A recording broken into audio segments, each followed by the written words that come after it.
But there we go. All right, here we go.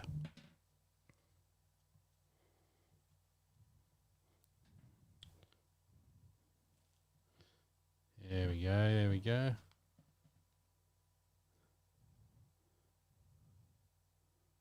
All right, I think we're alive and cooking. Just delayed slightly. Yeah, we sound excellent. Beautiful. Good morning, everyone. It's draft day, baby. 10 a.m. here in Australia, Eastern Standard Time. We just got half the crew here. Sean and myself, Anthony. Anthony the Peps. Pepsi. Oh, there we go. A little bit of an echo. That means we're working. That's good. Shout out to the 3 people that are online at the moment. We will be giving a little bit of colour and some insights into the 2021 NFL Draft. Shout out to the podcast I was listening to this morning. They were complaining. It's an NFL Daily one. They were saying they don't get any awards, and they say they need some deadbeat Australian podcast that they can beat in the awards, and they said they could be called Crocky Mike and the Kangaroo. So do you want to be Crocky Mike or the Kangaroo?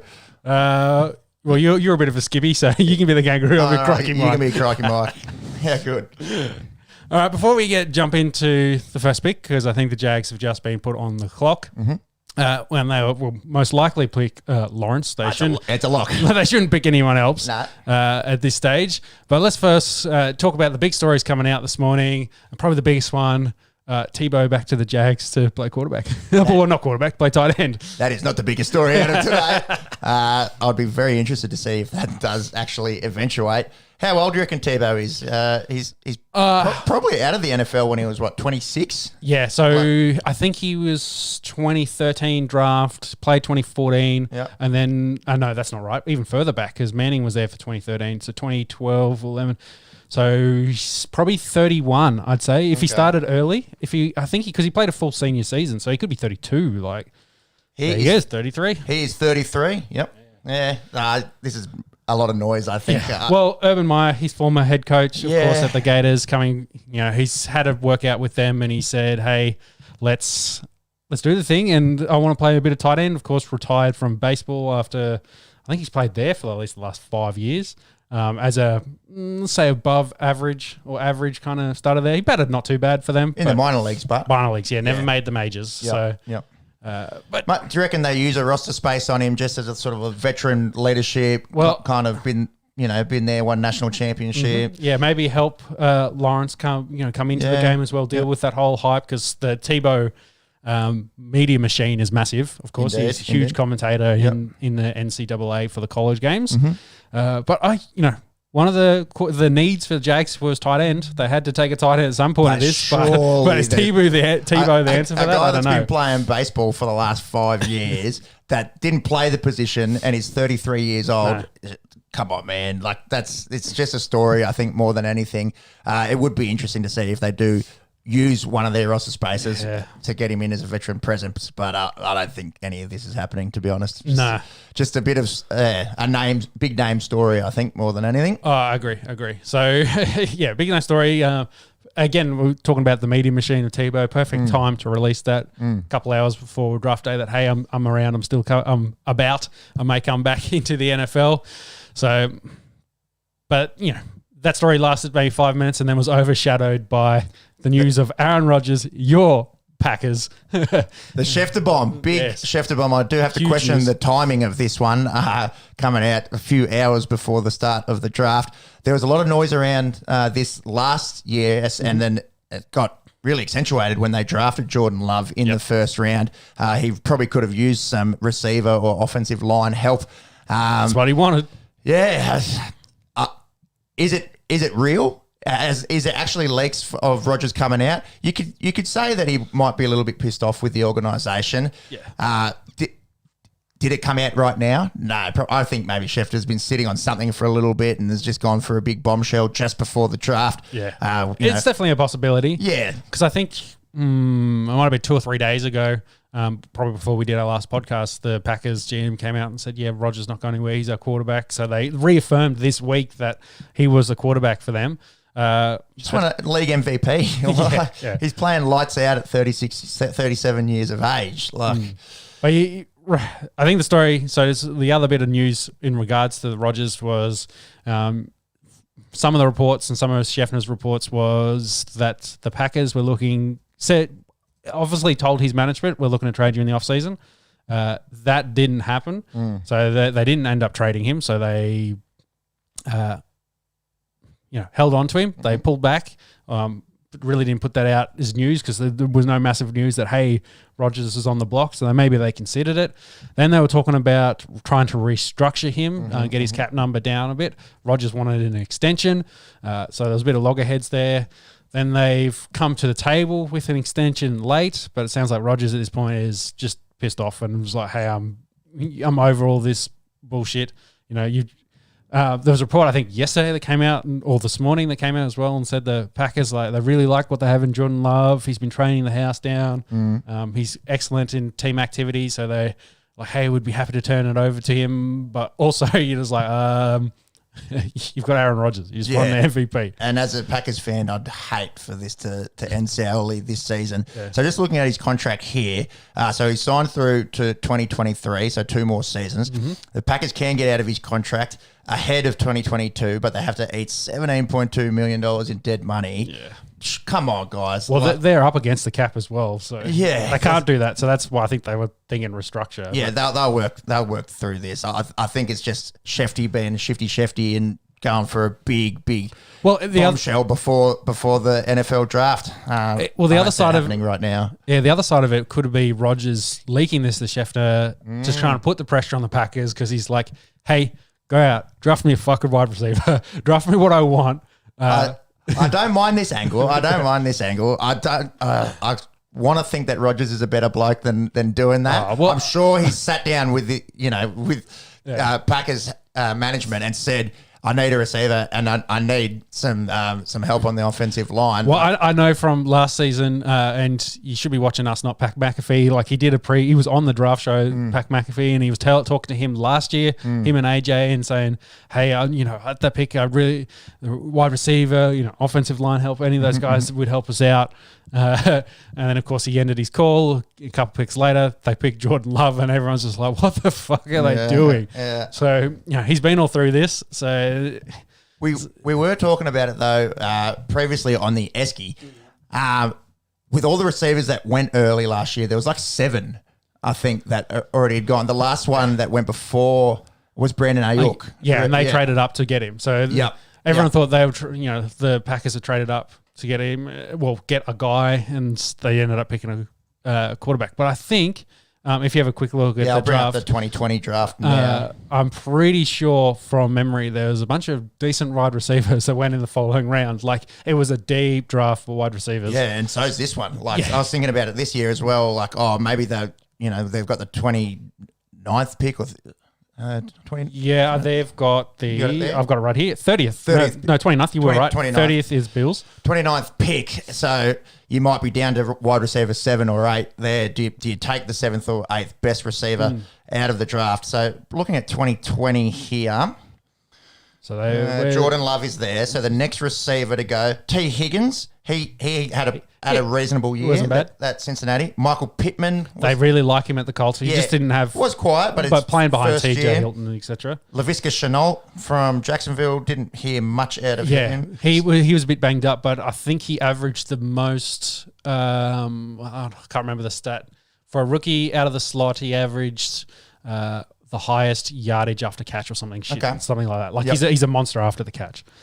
One you should know a little bit about, CJ Hambler, Denver Broncos. They were using him a lot in the return game, weren't they? No, he's more of a slot. He definitely is a slot guy, smaller guy, deep threat. That's why they picked him up. Had a pretty good season. Again, I think he had a hamstring towards the start of the year. Of course, losing Cortland Sutton didn't really help them because it kind of forced him into more of an outside role, which is probably not his go-to with his like size. He's like a 5'9", 180 kind of operator. Of course, had Drew Lock throwing him the ball, so they were down on touchdowns. But 30 receptions, 381 yards, 3 touchdowns. It's nothing to write home about, but it's not a bad rookie season. No. Well, you think those guys we just listed, which were slot guys, They've got Adams. They've got lots of MVS. they've got Lazard. They've got big guys outside. Yep. Maybe some speed inside is what they needed, and that's what's gone in those 3 picks we just mentioned. Well, the next one's a big one. Chase Claypool. Oh, he was He went lights out a few games for Pittsburgh. He wasn't that week in, week out producer, but he out of these second round guys definitely had the biggest production value. Mm-hmm. Yeah, well, kind of made Juju a bit irrelevant at that team, unfortunately. Yeah, didn't he just 9 touchdowns, 62 receptions, and almost 1,000 yards. I'd take that. A massive rookie year. 6'4", 240. So, well, again, if they're after a slot guy, this is a draft for slot guys. Let's put that way. Last year's draft was very heavily and more guys that could play outside. That is a like I knew he was playing well. He had one game where he had 4 receiving touchdowns, I think, from memory. Yeah. I think he had a game over 200 as well. So he had a good year last year. Big time. Of course, Big Ben back and needing some receiving help there, especially with Juju kind of having a bit of an off year. Claypool very much filled that hole. But yeah, so Rodgers, will he be traded in this draft? I think Pepe's firmly on that. I don't see it happening late. Yeah, no, I don't see it happening. I think it's just a big story. We're talking about it here in Canberra, Australia. So I think that's the thinking behind it. And Roger Goodell's walking out there, and looks like Jacksonville will be announcing their first pick. Or is it they announce it? It might be the Hall of Famers coming out. Or no, it could be a pick. Looks like a pick. It's hard because we're watching with no volume. Yeah. So. Because I think is that one of the longs standing there that walked out with him? Do you want me to put the volume on touch? Or risk it. Regarding okay, I see what you mean. Yeah. Don't want to get sued. Don't want to get sued before we get going, do we? Yeah, especially by the NFL.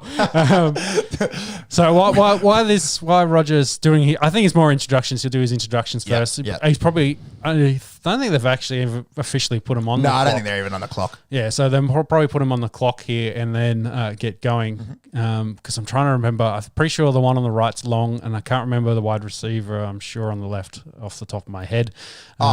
Is that Landry? That's Jarvis Landry. Yeah. Yep. Oh, they're in Cleveland. So no. So this will be what's the left tackle for Cleveland for fucking forever? Oh, Joe Thomas. Joe Thomas. That's what he's lost so much weight. He's super skinny. Yeah, that's how you don't remember. Oh, he looks like a different person, dude. He looks good. Yeah, right. I had read that, and it has been a lot of linemen actually that after they've retired, they've gone, it's probably not the best thing for me to be walking around at 330 pounds. And at their frame, eating 6 meals a day. Exactly right. They need that, to be that heavy, big gut, big ass, hard to push around. And then a lot of them are retiring and then going, now I'm going to think of my health in the future. And I think from memory, he swims a lot. He loves. Yeah, that's right. He loved the swimming, and the pounds just kind of dropped off. Yeah, dude, he looks good, man. I'm gonna bring up a little. I think there's some pictures of his rig at the moment. It's fairly tidy. No homo, buddy. If you're into that, good on you too. So to finish off on the Roger trade positions, 49ers I think were the main ones that kind of did make the call. They're the ones that they've been on record as saying, "Hey, we've made the call," and asked. Dude, he's fucking shredded. He looks like I told you he's got a good rig on him. That's why I didn't recognise him. Yeah. This is compared to say that. Yeah. He was quite a lean tackle, to be honest. He's probably just over 300, in that 3 to 310 range. But I reckon that's more of a 330. Yeah. Well, he had good size as well as in height, so he just had the frame to put on weight. But finishing off my Rodgers point, 49ers be the main ones you'd look at trading a lot of stuff. I just looking at this, and the Jets have got 2 picks in this first round. As if you want to get good football in New York, and Rodgers, of course, we're doing his Jeopardy gig at the moment and being on TV. New York's a good market. He might be open to that. Yeah. Other words, the Patriots, of course, are the classic one. With Bill, just like, hey, we get involved in that. Yeah, for sure. Denver maybe is a smoky off the side there that could. Have they got enough cap room? Do you reckon? Cap room wise, yes. Yeah, they'll have. It's just what they're willing to give up, because they'd probably have to give, because they got 9. They'd have to give up this pick, their second, and probably next year's same amount, and maybe even the following. Yep. It'll be a huge haul that they're after. But Denver's not. I think we talked a little bit about Deshaun Watson, a good spot where they can possibly do this, because they've got all the young talent. As long as they don't trade away the talent and they get rid of all the picks, they've got got enough there on the roster already where a quarterback could really put him over the top. But who knows? But we don't see it happen. We don't see it happen. Man. Not today. I don't think is the news because Deshaun Watson won't get traded today. That's for sure. No, and don't want to comment too much on the situation because it's still unfolding. Yeah, so he's got another 6 to 12 months probably of legal problems to deal with before anyone starts that conversation of what they do with him and whether he has a job. As the Jags are officially on the clock. Officially on the clock, Dad. Do they use the whole 12 minutes here or are they just going to put us out of our misery? Oh, I don't know. I think Urban Meyer was in the building, so maybe he could just do a nice little swag walk out, spend 10 minutes dancing his way to the podium and say, hey, we're going to take the best quarterback hopefully for the next 10 years in Trevor Lawrence. How good do you think he can be? Let's talk about Lawrence. That's a good kind of segue there, Pep. Yeah, so from what I've seen, the analysts have maybe got 3 guys that were more highly touted coming out of college in Elway, Manning and Luck. Yeah. That's about it. Yeah, like can't miss guys that you wanted, you do anything to get that first round pick for. Yep. Yeah. Yeah, like unanimous that, hey, they're the guys that you want that absolutely dominated college for a very, very long time. Yeah, you saw with Elway how the Colts picked him and Denver traded for him straight away because he didn't want to play in Baltimore. The whole thing there, like Elway could basically pick where he wanted to play. Yeah, he was that good. He was that good. He was just like, well, I'm not going to, if you draft me, I'm not playing there. Yep. So that's what he made in his decision. Lock and Manning both going to, well, Colts got all 3. Yeah, honestly. crazy, hey? Yeah, so it must have been bad, I guess. back in the day, and then they ended up losing Elway. I'm just having a look at his accolades here. Obviously, the 2 Super Bowls that you would know about. NFL MVP. Well, played in 5 Super Bowls, lost 3, of course. He's unreal quarterback. Probably a huge shout here, one of the greatest arms of all time. Might not have the touch of, say, Tom Brady ever did, but he had an absolute howitzer for an arm and it would come in very, very quick. Threw for 51,475 yards in his career, 300 touchdowns on the dot. Yeah, but you got to remember he played in the 80s of football where it was different game. Yeah, you look at those numbers these days and you're kind of like, 79.9 passer rating. You're like, what a slouch. But, of course, it's changed a lot since those times. It's gone from a defensive game to very much an offensive game. Like they realize, points, touchdowns. That's what people want to see. That's build the media market. So that's what they angled towards. What's something that surprises me here? His ability to get the job done with his legs. 3,500 rushing yards, 33 touchdowns. Is not bad, really. Yeah, and again, could leave the pocket. Yeah, he could move around, and the classic is in against Green Bay where they had to get a first down to continue the drive and actually win that game, and gets absolutely creamed. Does the helicopter, spins around. That's right. And that's late 30s for him when his old man is like, hey, I'm done. He's still getting it done and showing that he had the ability with his legs. But he just moved around the pocket.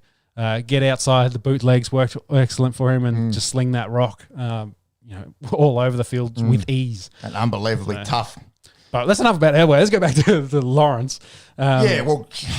It's pretty big company, and you don't want to put too much pressure on the kid, but you're looking at a guy that hasn't played a snap of NFL football, and guys are saying this could be a Hall of Fame guy. Yeah, well, I was reading a stat this morning. If the Jags lose a regular season game this year, it'll be the first time in Trevor Lawrence's life that he has. So he didn't lose in high school, didn't lose a regular season game in college either. So he hasn't lost a regular. When does this go back to? I don't know. They've said high school and college. I read the stat. I was just like, wow, that is unbelievable. Yeah, imagine the dude wins. He wins. He won a national championship. Yes, it is a team sport, and they have. They did lose. In his 3 years, 2 of the years they went deep but didn't make it to the championship, but they did win one. But he's 6'5" and change. He's pretty close to 6'8", 6'6". Yeah, I've got him down as 6'6". Here he's 6'5" and three quarters or something like that. 3/8 or some shit like that. 5/8 or some shit like that. Give him the 6'6". Yeah, give him the 6'6", with a bit of, his hair, he doesn't really stand up, but it more flows behind him as golden locks. Football Jesus, baby. Yeah. But I think the biggest concern was probably his weight. He weighed in at about 213 at his pro day, but then had shoulder surgery. Supposedly he's already been throwing since shoulder surgery. Yeah.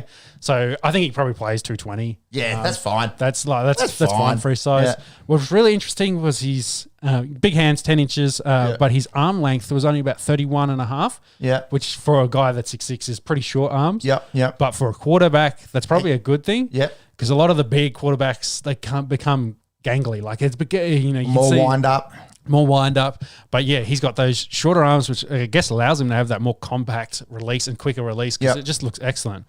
A good point there, Sean. And obviously hand, so you want to have big hands, gripping the football, grip it and rip it. But I don't think arm length is a measurable that should be taken into account for quarterbacks. Well, they always talk about the guys that are 6'7", and they have that massive high release point with 34-inch arms as well on top of that. Mm-hmm. And you can see it with the guys that have been that sort of size, Brock Osweiler and Paxton Lynch, because I'm very well aware that Mike Glennon is another one. Yep. Big boys that just the wind up can be a little bit slow at times, and wind up in the NFL being slow is a detriment. But he's just compact. The ball comes out lightning fast.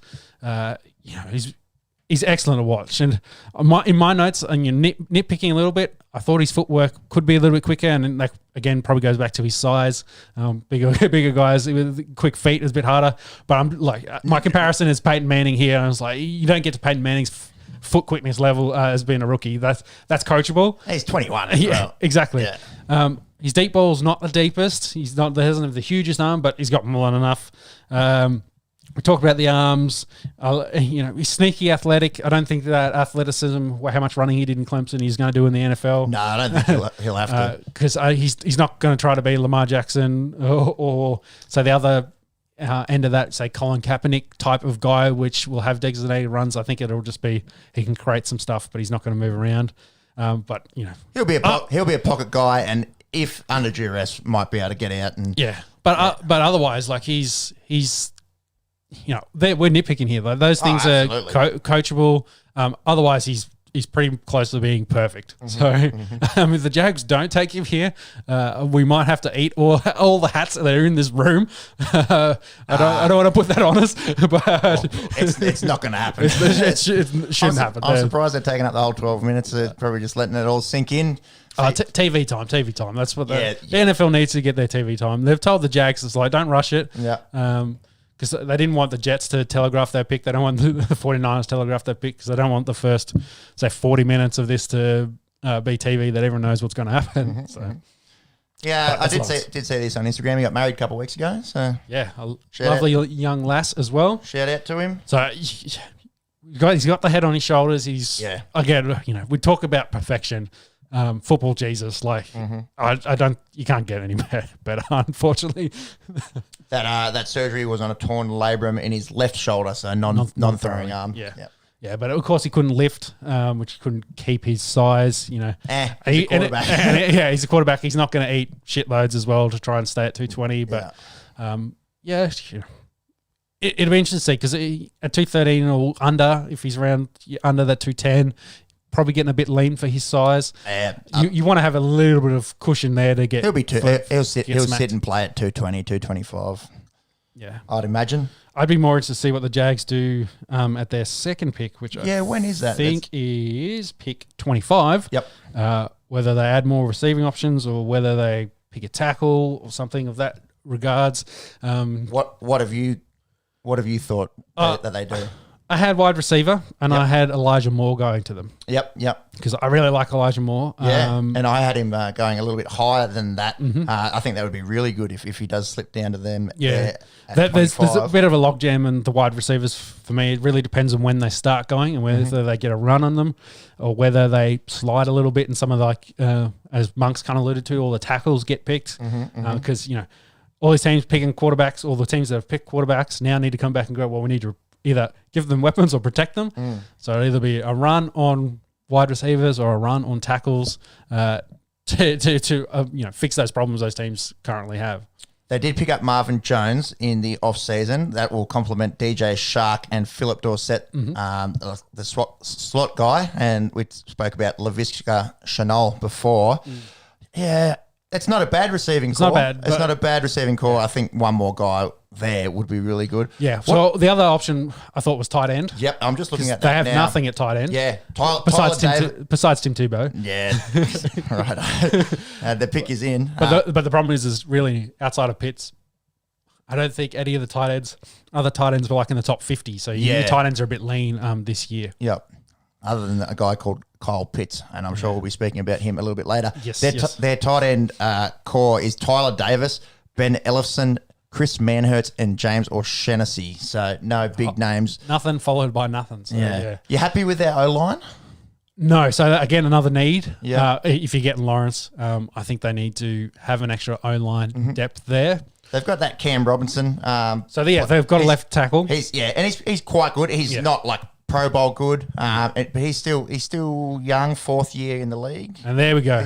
Roger Goodell has made the announcement. There we go. As expected, Lawrence is the pick with his wife and family at home in, I'm assuming, Clemson?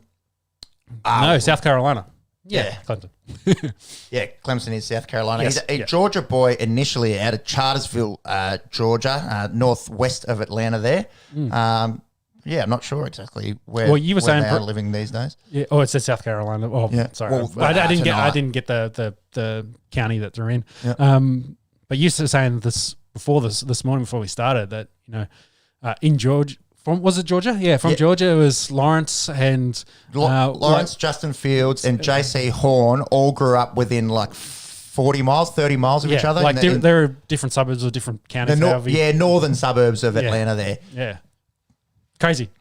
quite nice suburbs, actually. I was watching Justin Fields on QB1, and looks really, really quite nice, very green. The pick is in. Trevor Lawrence goes to Jacksonville. Obviously a no-brainer.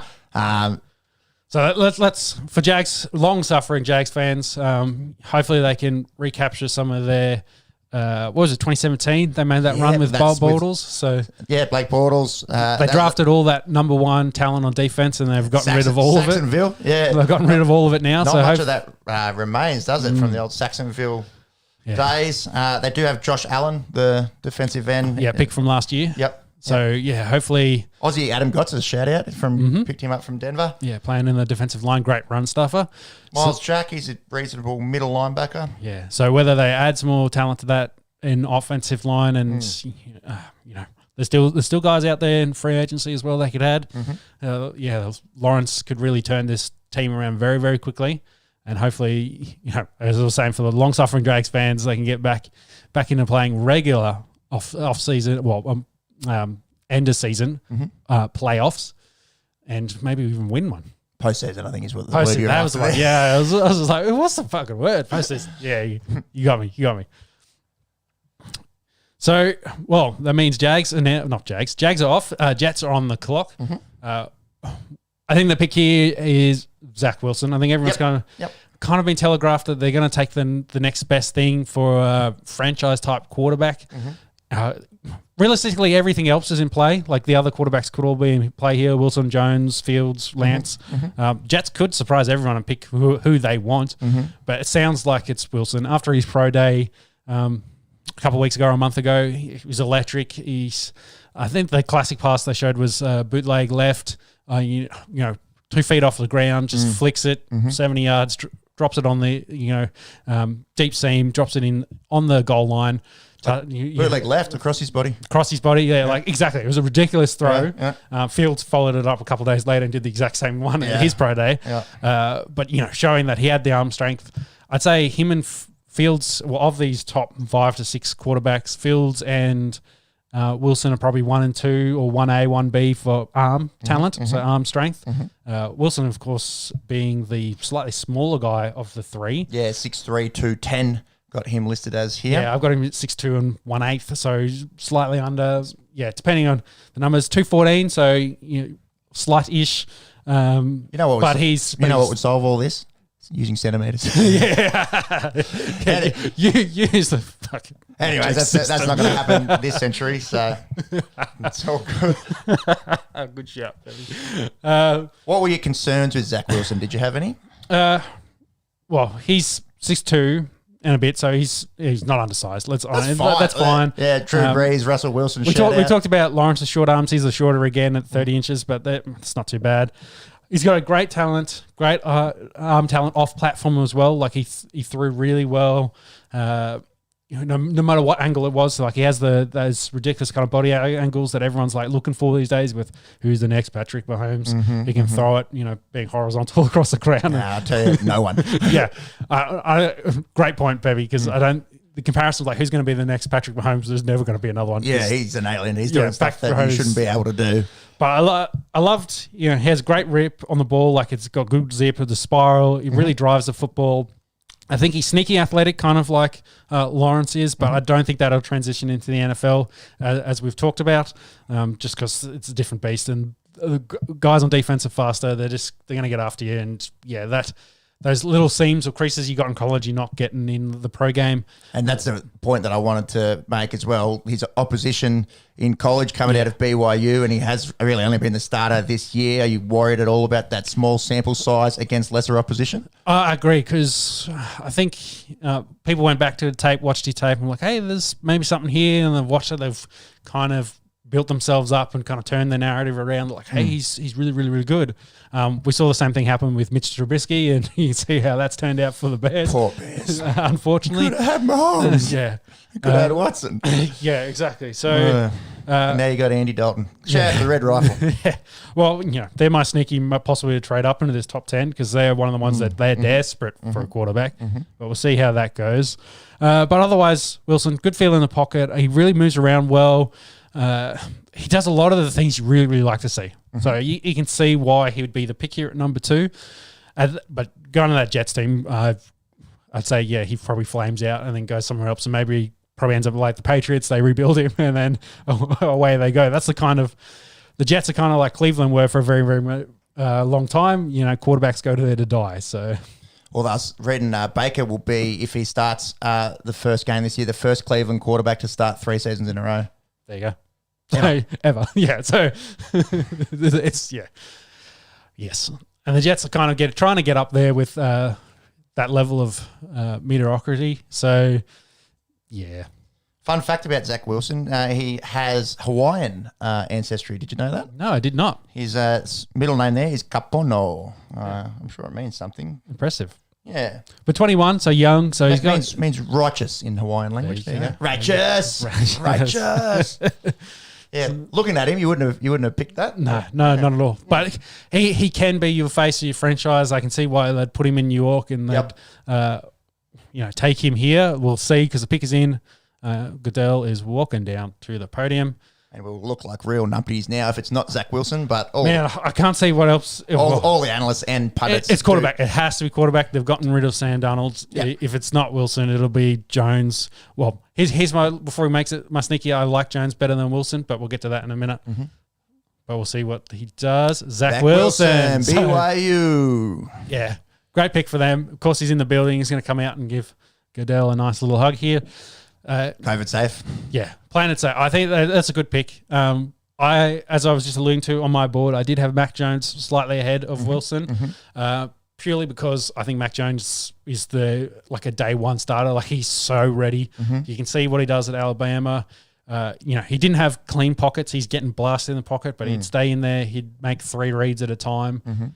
He'd find open receivers. Like his receivers were really good, of course, but he still had to make decisions, get the ball there, deliver a really catchable ball, and help his guys out. And he dominated at Alabama there. So they went on to they won the national championship, didn't they? So they sure did. Yeah, they sure did. I think he was there as a redshirt freshman as well when they won in 2017. So I think he's technically a 2-time winner. Yeah. Well, I think he backed up Tua, of course, when Tua got hurt. I believe he came in, so he's definitely had enough playing time. But I really like him. But of course, Jets take Wilson, as we said. Great solid pick there. Means Niners on the clock. If anyone's going to trade for Rodgers, it'll be now. with the Niners, but we don't see that happening. So. No, it's pretty much everyone's got these top three set. So congrats to Zach Wilson out of Corner Canyon, Utah. So small town boy going to the big smoke. Enjoy getting blasted on a weekly basis, losing. Yeah. Put to a 20 million person market. And getting blamed for it constantly. He's walking into a shit show as a lot of guys have in recent memory. Just on the Jets quickly, why do they stink so bad? Why do they trade? Like they had Jamar Williams, they had Leonard Williams, Sam Darnold. Obviously, they get these guys early and they're just so bad that they don't want to be there and they just demand to get traded. I think Sam Darnold wanted to be there. I'd say. This is my reasoning for why Peyton Manning is the GOAT of all time over Tom Brady is because he had Adam Gase there as a coach and threw 55 touchdowns a year. Look what Adam Gase has done to the Dolphins and Jets since then. Yep. You could say that, working with Adam Gase, Peyton Manning should be considered the greatest of all time. I disagree with you, but we're not going to get into that debate because we could use up our whole draft time on that. But Adam Gase has been there for 3 years, I think, and I don't know why they made him head coach after what he did at at the Finns at Dolphins, because he got his head coaching job because of Peyton Manning, and he's been shit since then. So, and I'm calling another bloke shit on the internet. This one's probably fair. Yeah, I think that's fair. I think it's more fair than what you were saying about poor Jared Croker the other night. His brothers look like him. Yeah, they do. He's got looks like three brothers. Maybe a sister as well. A big family looks it. I don't know. Jets they're a dysfunctional organisation. They just can't put together good teams. Haven't been able. Really, I think Sanchez with Rex Ryan was the last time they made the playoffs. They made the AFC Championship game, didn't they? Yeah, and it's kind of all went downhill since then. I think they need a good coach. So hopefully they've got a good coach in the 49ers, former defense coordinator, Robert, what's his last name? I can't remember off the top of my head. So that's a good, change for them. Hopefully new direction, new quarterback, change of direction again. Hopefully they can then have, add some talent. I think they've got, what's their second pick in this one? We were talking about this before, 20-ish or something. It is 23. So what do you think they do there? They can do anything, honestly. Add anywhere. Whether there's defense, whether add some more weapons, a wide receiver or on the offensive line. Yeah. Add a running back. That's a good spot. Add a running back, one of the running backs there. Yeah. Because the team they finished second for a reason. They need help at all positions. So maybe helping out Wilson with some talent would be a good shout for that pick. He's good looking, Rooster. He looks like a bloody actor. Well, that's the thing. You number 1 and 2, you can definitely tell why you build franchise around them. Yeah, they're faces that you'd want to put on billboards. So. For sure. Yeah, look at that. 18th for Chad Penning, 5th for Sanchez. Darnold was a 3rd, and Wilson is a 2nd. So it's Penning had a good career. I was going to say Sanchez was the best out of those four. Chad Pennington had a really good career. Didn't win too much. I don't think they went to an AFC Championship game or anything with him, but at least he was long-lived there. It wasn't the sort of quarterback carousel that we're used to these days. Well, they get Wilson for 5 years on cheaper deal, so they'll hopefully try to, build around him in that regards. Hopefully, can get some free agency additions there onto the defense, and probably lose to Patriots, Dolphins, and Bills on a regular basis for the next couple of years. Unfortunately, those three teams. Patriots. It's hard. Depending on what Patriots do today, they're on the ascendancy compared to. It's hard now that the Bills and Dolphins are actually pretty. Well, the Bills are really good, and the Dolphins are definitely trending in the right direction. Especially imagine if New England goes out and gets Justin Fields. It could be a really tough year again for Jets fans. But wishing Zach Wilson and that franchise all the best. I think we need to move on. 49ers. Yeah, Niners have only got 2 minutes left on the clock. That did happen very quickly. All pundits and analysts seem to have Mac Jones going here, but this possibly could be the first surprise of the night. Yeah, so I think all the reports are in the organisation, in the building for the 49ers, it's down between whether they take Mac Jones or whether they take Trey Lance. Okay, yep. They're the two. So Fields, I think, is out of the conversation here. Yep. It's whether do they go the let's say, safe route.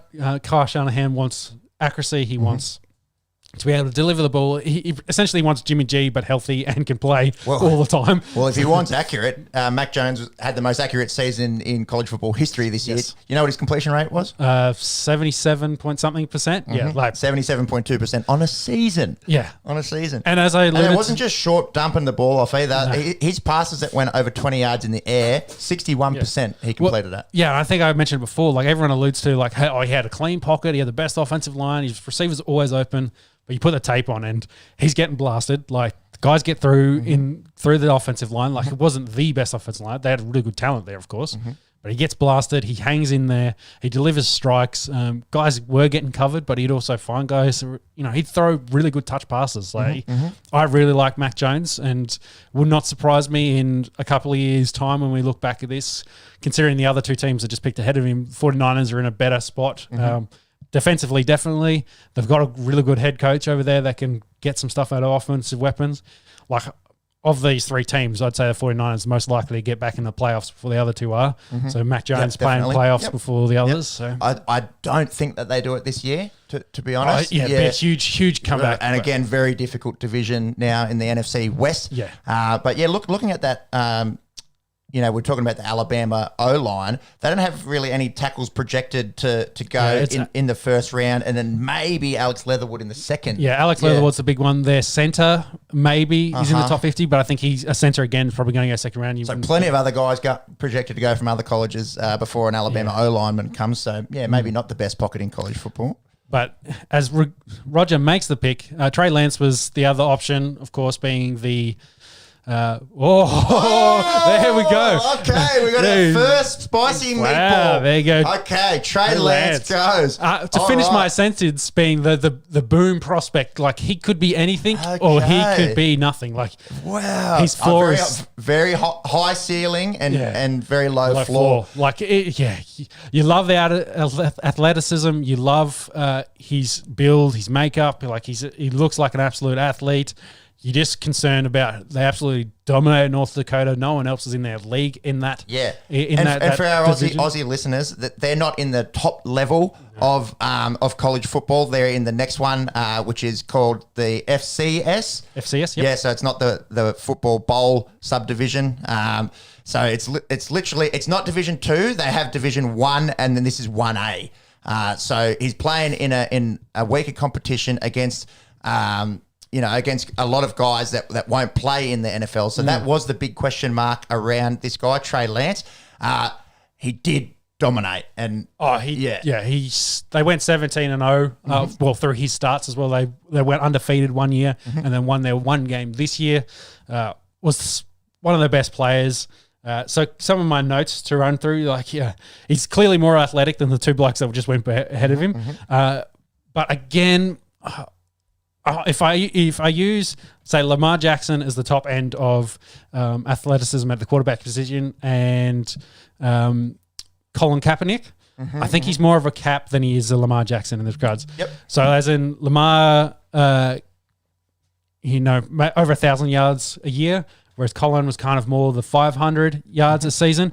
I think he's probably more down towards that kind of end. He's going to have designated runs. He will run the ball a little bit more. Kyle Shanahan's probably licking his chops at what he's going to do with him at quarterback.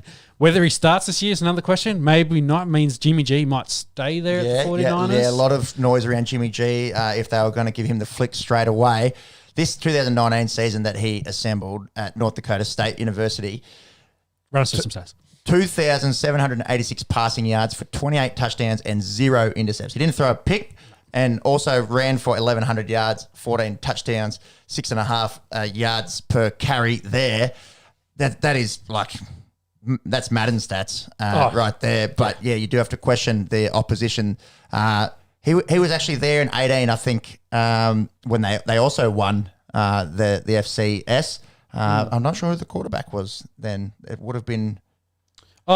Carson Wentz went from North Dakota. He did go, but I thought Carson Wentz might have been in the NFL by then.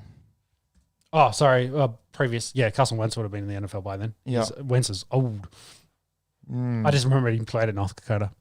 There It's obviously a factory for So Wentz's last season was 15. That's something we can look up. Who while you look that up, I'll just run through. So my final point is I don't think he's Lamar or Michael Vick at quarterback. I think he's more like a kind of Colin Kaepernick or maybe even Danger Russ, like a guy that can move around, but you'd prefer to be a passer, and then that kind of goes to what's he going to be as a passer. Like watching the North Dakota offense, they Lance's reads as run first, like drop back, make one read. If he's not there, run. Or if it is there, it's usually a deep shot. It's over 20 yards. So it's like take the deep shot to move the defense back and then run it. They come forward, take the deep shot. Like that's kind of what they did for offense. So you then wonder, well, how's he going to go throwing screens, throwing the crossing routes, throwing the smaller things, throwing in the middle of the field, besides just deep outs. I'm also wasn't a huge fan on his on his wind up going deep either. Kind of was a little bit slow, and on occasion he dropped the ball really low, like down around his thigh, to throw it. So I have a little bit of concern about his deep throwing ability because slow wind ups in the NFL just don't work. No. But again, coachable. But when he does rip it, like it's tight, it's compact. Accuracy, of course, is going to be a big concern. So for me, there's so much that scared me with Trey Lance. Like I don't see the Josh Allen or Deshaun Watson comparison here. Okay. He's gone to a great, like if you could, if he'd gone to the Jets, I think he'd flame out and there'd be nothing here. He's gone to the 49ers, which is a great kind of spot for him. He can hopefully sit maybe a year behind Jimmy G, have that learning kind of like what Mahomes did with Alex Smith. Learn the system, learn from Kyle Shanahan. Shanahan can build the offense a bit more, add a few more guys on the defense, and then, like you say, next year they can have a really good run at that tough division and hopefully get a win. He's also slightly younger than Mac Jones. I don't know if they played that into their thinking, him being 20 years of age and Mac Jones being 22. So maybe they've got, and they can't afford to sit him for a year or two before he really does start coming into his prime. The first bombshell of the day, I guess. Trey Lance goes to the 49ers. Well, it looks like the Falcons are still on the clock because we kind of thought this is a possibility that they may trade out, but they've made a pick. Is it quarterback? They've Mac Jones and Fields still on. I don't think so. They've got to keep Matt Ryan just because he's cap number, but Matt Ryan can be cut, I think, next year based on his contract. And we did mention it the other night. It would be the first time ever that quarterbacks have gone 1, 2, 3, and 4 in the NFL draft. So what we have at the moment, 1, 2, 3, that's only happened twice actually as well. 99, I think, Donovan McNabb that year, and 71, I think. Yeah, so be really interested to see what the Falcons do here because they could take the best player in this draft in Kyle Pitts. The best positional guy. Let's talk about Kyle Pitts a little bit. Athletically, the best guy in this draft, 6'6", 245 pounds. He at the Florida Pro Day, he ran a 4.44. Yeah. So I was reading this, guys that are 6'5" and over that have run faster. Calvin Johnson. Yeah, there's only one other bloke. That's it. And like everyone loves to make that Megatron comparison. We did look into it a little bit the other day, and it's like Megatron's arms were 3 inches longer. He jumped 10 inches higher. 10? Yeah. So Kyle Pitts' vert was 33. I think Megatron's was 42. Oh, man. His wingspan was ridiculous. Like there's only one Megatron. Yeah. The only one bloke gets close. Was Kyle Pitts for size, but even still, like Megatron's Megatron. But also Megatron was a wide receiver, and Kyle Pitts will be playing tight end. Yeah, will be a tight end, classified tight end, but he, to me, is the best wide receiver in this class. And it is that man, Kyle Pitts. And then you start thinking about what they're going to do in this offense. Yeah, that offense is stacked. Yeah. They didn't need a tight end. They had Austin Hooper, I think it's there. No, he got traded to Cleveland. They've got Hayden Hurst. They got Hurst. Yeah, got Hurst came across. That's right. So they've got like a guy from the Ravens who's a good, high quality tight end. They've just added another one, whether he's, play mostly tight end or whether they'll move him out into the wide receiver positions more often than not would not surprise me. But can you imagine like four receivers sets. Got Ridley and Jones on one side. You put, Julio on the outside. You put Pitts in the inside. It's an absolute fucking nightmare. So Isn't it? Are they looking at? Does that free up Todd Gurley? Exactly. Yeah. Or do they, or do they say, sorry, Todd, your knees are shook. We'll move on for you. Get a young bloke in there. Get another kettle of fish. But that offense is fine. It's going to be up to that Atlanta defense now to step up. Yeah. Well, they've putting confidence there on Matt Ryan. Matt Ryan's still good, man. He's getting up there in the years, but age just wonders at quarterback at the moment. Took him to the Super Bowl 3 years ago. People were pretty quick to forget that. 28-3, I guess. That's probably what most people remember. Yeah, unfortunately, yes. This was my only concern, and Kyle Pitts is a different animal, don't get me wrong. These are the guys that have gone in the top 10 as tight ends in the last 10 years. Also the highest tight end ever drafted, Yes, we were talking about that. So the highest before this was Vernon Davis and Kellen Winslow Jr., who went sixth overall. So that's a new record for a tight end going 4. Over the last 10 years, this is the list of tight ends that have gone in the top 10 in the NFL draft. Mm-hmm.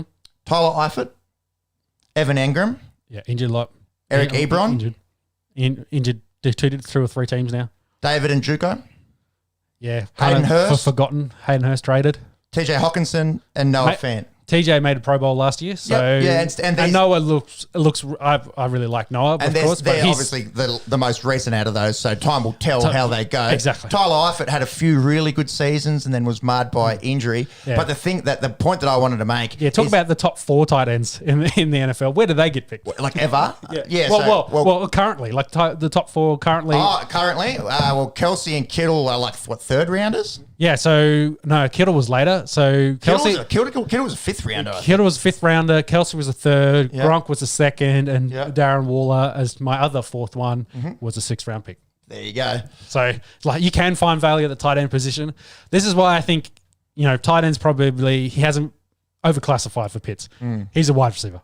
Like what he did at Florida. They've got Mike Davis at running back. I thought they might have let Todd Gurley go. So that's right. So they brought Mike across from the Panthers, who carried Panthers a fair bit there once CMC got injured. Mm-hmm. But that's a good offensive weapons. Yeah, unbelievable. It's great size too at that outside perimeter positions. In the red zone, they're going to absolute a big monsters. guy, and Calvin Ridley's actually been the guy that's caught the majority of their touchdowns as well. Good luck to any secondaries coming up against them this season. Well, Julio might finally be like, hey, I'm not getting doubled anymore. Yeah, can actually catch some sixes. You don't have.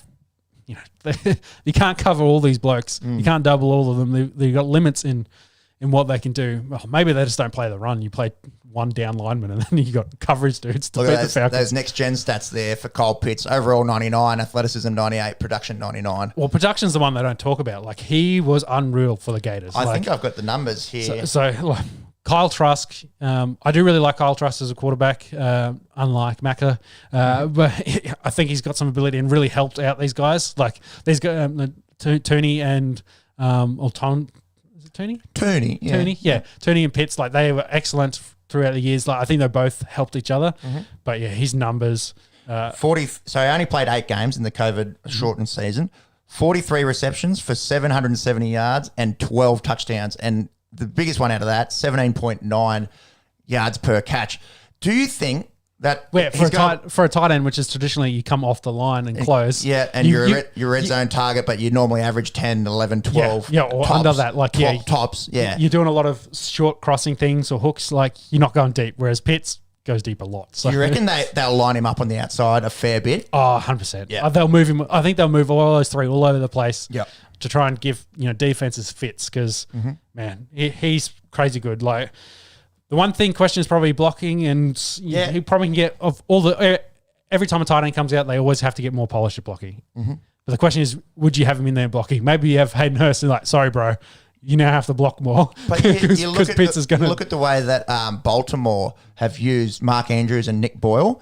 Nick Boyle rarely catches the football. Yeah. But he is out there for a lot of they play a lot of 2 tight end sets. Yeah. But they also love to pound the rock. You're not expecting Matt Ryan to run the football. That is true. But just an interesting example there because Hayden Hurst, he's still only 27. Let's have a look. He's going to be an absolute red zone monster. Like I'm looking at this, like his great hands. He's gonna be huge problems for linebackers. He's got great speed.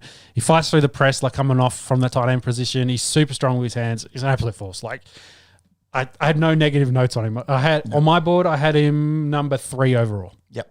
And I only had Wilson above him because I was like, well, Wilson's going 2. I'll just put it there.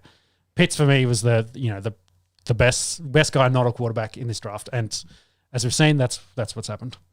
That's a good point to end it there because the Cincinnati Bengals pick is in. It'll be shown after this ad break.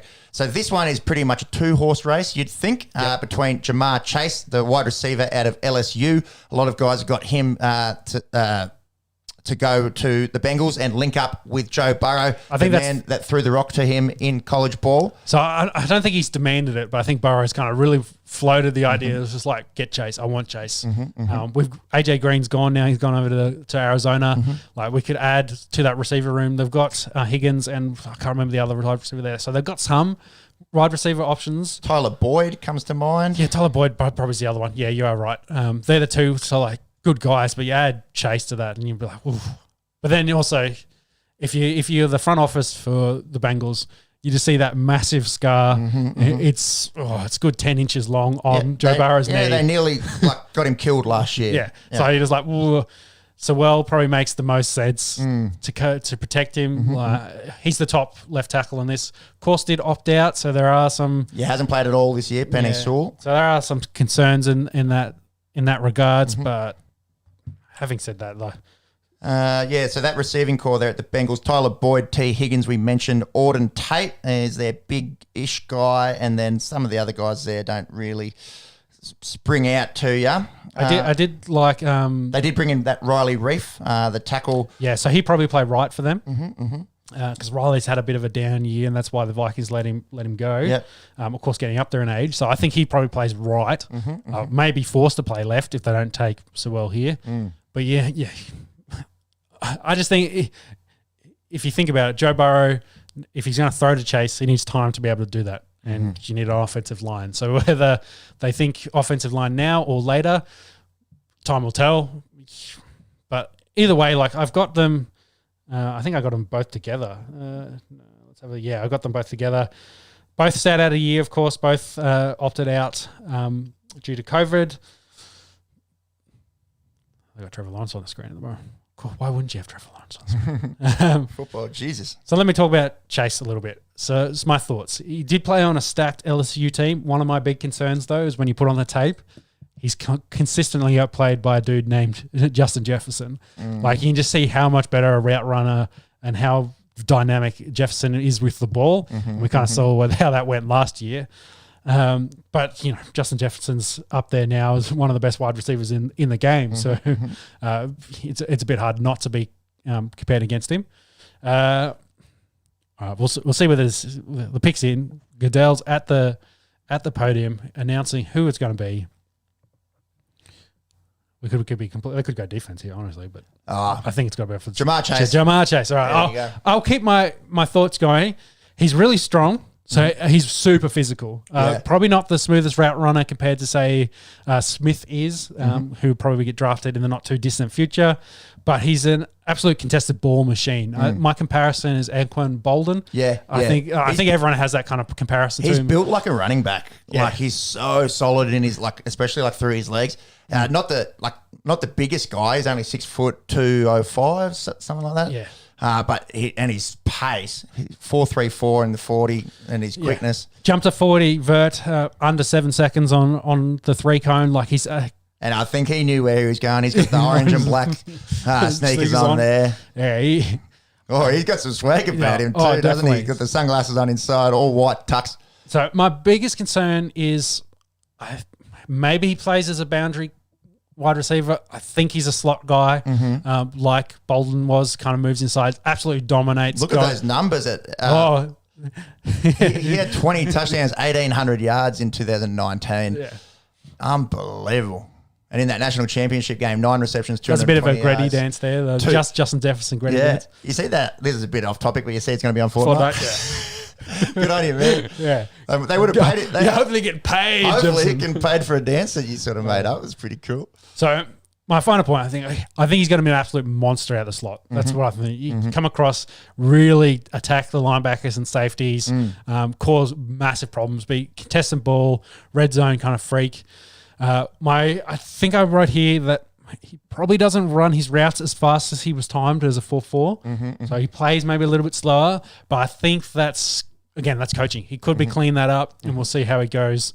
But I think Joe Burrow will be doing cartwheels now with the healed knee with this pick. Let's just hope he can stay upright and deliver some strikes to Chase throughout the next season. The Bengals now don't pick for a while, so they don't go till 38. They don't have another one in the first round. So that will be their only pick for today, barring a trade. Yes. So we're now at 6. Finns are here. The two guys that I think they were probably targeting, Chase and Pitts, are now gone. I think they're prime for a trade target here. Really? To trade down? Well, whoever wants Fields might be here. No pick is in. I will eat my words and say the Finns are. I thought, if someone wanted, like Denver maybe wanted to move up. The Patriots. To jump the Panthers, who maybe, I don't think they take quarterback. Lions probably not going to take quarterback. Yeah, I guess it makes sense. It kind of floats that they've Mac Jones and Fields are still on the board. But who do they take here? Who do they take? I think Saul. I think he's the best guy left here. They've just traded Laramie Tunsil, as I famously fucked up the other night. So Laramie Tunsil got traded to the Texans. Yeah, last year, and then Flowers they traded a couple of days ago. A few days ago, Eric Flowers, that is. So, I think they're short on their O-line, and I think they take the best guy that's left there at the moment in Penei Sewell. Shout out to Macca saying the Bengals idiots. Such a poverty franchise for taking Chase. Wow. He had them taking Sewell as well. Yeah, well, a lot of people did. It was like we were saying, it seemed to be that 2-horse race between Jamar Chase and Penei Sewell, and they've gone for the receiving talent over protecting their quarterback. So it'll be interesting to see what happens there in Cincinnati. Yeah, let's see if the Finns do the opposite of that or similar, because their two biggest needs on offense, of course, the tackle and wide receiver. It's whether Smith goes here or they take the tackle. They might be really happy that Sewell's still here. Otherwise, they need edge, so they need some pass rushing. Probably a little bit too early for this draft class as pass rushers. But I don't think they go defense here. Their defense is pretty good this year. And famously, they were scoring bulk defensive touchdowns. I think it's definitely on offense, whether it's wideout or lineman. If we make that quarterback connection, they got to he played with the 4 other wide receivers that left Alabama, 2 of those being Waddle and Smith. So he knows these boys. Maybe. Could be the Smith here. Might be the same sort of thing. Get me my guy. Yeah, because I think, Smith's got to be the highest. Yeah, I've got Smith above Waddle. Yeah. So Heisman winner, first wide receiver to win the Heisman in 30 years. Yeah. Yes, he's skinny. Yes, he'd want him to put on a bit of weight. He came out and said it's football, not bodybuilding. That's what he said this week. He's a Heisman winner. Put some respect on his name. You look at guys like Antonio Brown, Steve Smith, they're slightly shorter. Like he's at 6 foot. But I will say they were really thick. I think Jerry Rice is maybe a bit of better comparison. Okay, Rice was 6'2". He was taller, but was also leaner. Yeah. So you know who else was skinny? Randy Moss. Yeah. Tall, but also lean. Yeah. Yeah. Honestly, it doesn't matter. If you can play football, it doesn't matter. Yeah, exactly. Yes, you want some prototypical kind of size, and you do the analytics and stuff like that. We talk about tackles and arm length, and no tackle has made the Pro Bowl with arms under 33 inches.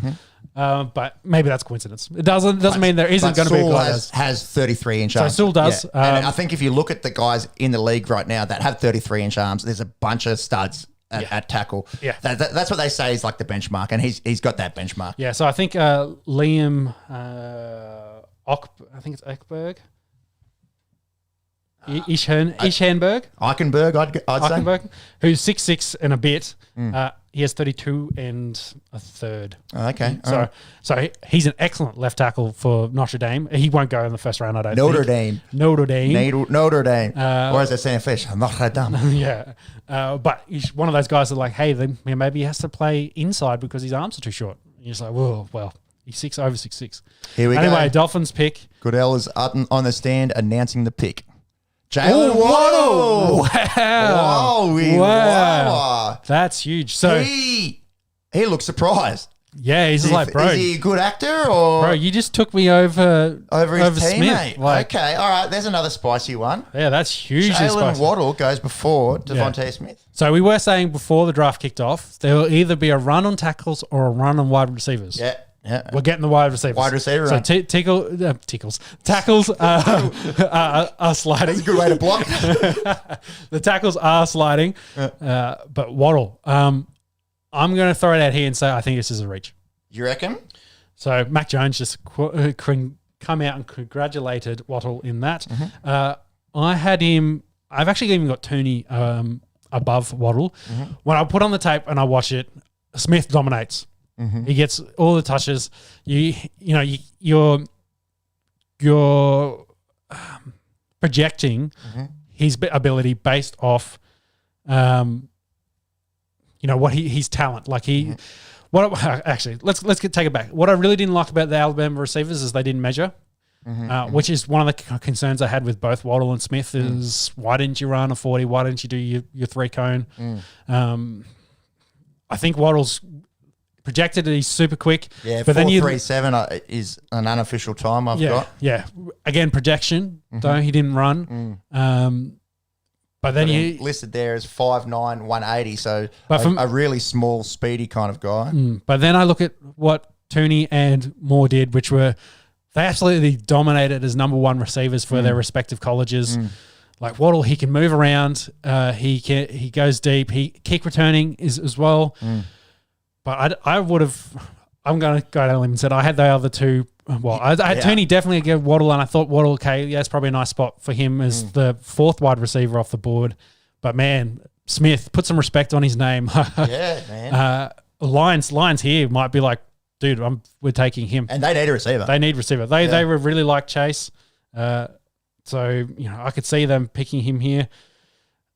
I thought the Lions again in a trade spot, but maybe not now.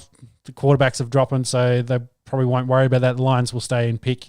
They need wide receiver. They need offensive line help too. Again, it'll either be Smith or Sewell. Pick is in already. Ooh, yeah, that's huge. That's a big head scratcher. Yeah, because it's one of the really big concerns because Waddle is like he doesn't get the numbers. Like his production, I think, was probably check when you compare it to Smith. Anyone's numbers aren't going to seem great. Yeah, that's the thing, and you got Smith, who on occasions probably should be doubled more often than not. So how much did that help out your production? You got enough athletic ability here. He's gonna have to play in the slot because he's 5'9" and in change. They did have, of course, Parker and Will Fuller on the 1-year deal though to play outside. I'm gonna say Rich. Okay. Yeah, I think definitely need receiver help, but. Well, here's the comparison. Everyone compares him size because he's thicker than Smith, shorter, of course. Steve Smith of being that comparison. They do the comparison of Steve Smith with him. I think Chase is probably more physical than he is, and of course has a little bit more size. Yeah, plays fast. So he joins Will Fuller, Devontae Parker, and Preston Williams, probably the top three. They've also got Alan Hearns. He's been a bit quiet, but did have a lot of production back at Jacksonville back in the day. I think that is a little bit of a head scratcher for mine, but we'll see what happens here. Do you think the Lions are going to take Smith now? They'll say thank you very much, or it's Smith or Sewell. Like it's either there's something wrong medically with Sewell, which they're maybe causing him to drop a little bit. If Slater gets picked ahead of him, then that'll confirm that is the case. But I think Slater and Sewell were 1 and 2. Like they were both excellent. Watching Slater play against Chase Young as well was excellent to watch. So Slater could even jump ahead of him. It's either one of those tackles or wide receiver for my mind. Currently, looking at this wide receiving core, that's the worst wide receiving core in the NFL. I think with the loss of Golladay and Jones in the offseason, they've got Geronimo Allison. He was a Packers sort of fourth string kind of guy. Victor Bolden, Quintez Cephas, Tom Kennedy. I couldn't even tell you some of these guys. They're showing Mac Jones here on the phone. Don't tease us with Jones to the Lions. I don't think that's happening. They did pick up Tyrell Williams from the Los Angeles Chargers in the offseason. Yeah. That is the Detroit Lions. But I think he didn't do much from the Chargers after coming across from the Raiders. Yeah, they've got to add talent on that offense unless they really want Goff to fail next year and they're aiming for the number 1 pick. But I think they're fine at tackle as well. They've got that Taylor Decker. He's not bad. He's in the prime of his career. Hold on, let me just double check. I've got. Did I say tackle? No, I said offensive line. So I'm probably thinking more interior. So they won't go interior here. They're really happy with whoever they've picked. They were just talking to Mac Jones on the phone. Well, someone was talking to Mac Jones on the phone. That'll be crazy if they've picked a quarterback. So the Lions management is they're cuddling each other, jumping up and down. And Dan Campbell, the head coach in the middle, is going off. They really love what they've done here. Jeez. Who have they got? Oh. Have they gone quarterback? Yeah. NFL Network's teased us with a quarterback, but do they take Sewell and kick him inside maybe? That's he's a tackle, you man. Think he'd be a tackle. Yeah, with his height and he's played tackle his I wouldn't do career. It. Maybe it's Smith. They're like, hey, the Heisman winning we'll take best wide receiver on a lot of people's draft boards. Yep. Yeah, man. For mine, that's the pick that makes sense. Yeah, and if they pick Smith straight after Waddle, they're going to be connected on the hip for forevermore of who picked the right one. Yeah. And I'd say Smith's probably got more chances than Waddle does, but we'll see. And Goodell. There you go. You were happy with their tackle. Yeah, right. Yeah. He's in tears, the big man. The big man. So. He's got mum and dad and the whole family there. They're all kitted out in the American Samoan shirts. Oh, man, that's actually, I've actually got goosebumps. Look at him. Yeah, he's... Oh. Man, big man getting emotional. It gets me, man. You're huge fan. Yeah. They got the Lions fan. He's doing a little dance. He's in the denim bloody overalls. He's got his little Lions bucket hat on. Oh, wow. Yeah, they needed help on offensive line outside of having Decker there. It's just, where do you play him? Like, Jesus. Is he going to be... Well, is Decker going to be left tackle? They're going to force him. Maybe Sewell plays right and they kick the current right in. They'll find a spot. He'll be in the starting lineup. A great pick for the Lions, I think. They're probably thinking he was going 2 ahead of this and they're happy he's fallen.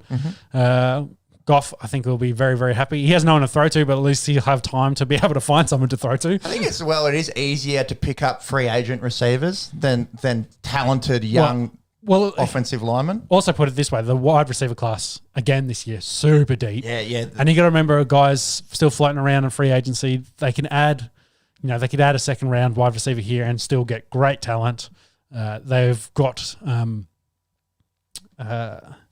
guys on free agency they can add. Wow. Just seeing when their next pick is. Lions won't be till. It's not till tomorrow. 41. Yeah. Yeah, 7th pick of the. No, 8th, 9th pick of the second round. So we have the Panthers on the clock. They have taken a quarterback. They have Sam Darnold there. The organisation wants to find the franchise quarterback. So whether they think Sam Darnold's that guy, you would say so. They gave up 3 picks and the highest one being a second next year. They used all their picks last year on defense, so that's an interesting stat. So they probably have to go a defense that was kind of reeling a bit this year. Well, again, another team that needs wide receiver. Like they've got Robbie Anderson and Curtis Samuel's just left to go to Washington. I can't remember their other one. DJ Moore. So they could add to that class, that wide receiver room. They need tight end. No tight ends here. They need corner. That's probably my other really main one for them is corner and wide receiver. Assuming CMC's back, they probably won't. Running back's too early in this. I don't think they take Fields here. I don't think they take Mac Jones. No, I don't think they go quarterback. What about someone to boost in that lineup? I think this numbers counting down. If anyone was going to trade up for quarterback, it'd be Panthers now to probably skip Denver because Denver's really connected to Fields. So if you want Fields, this might be the spot for it. They're still on the clock with the minute 20 no pick in. They may be forced to take a pick. Wouldn't surprise me if they trade here, but otherwise... Yeah, is it the Patriots that you're thinking that might come out? Patriots, Washington, Bears could.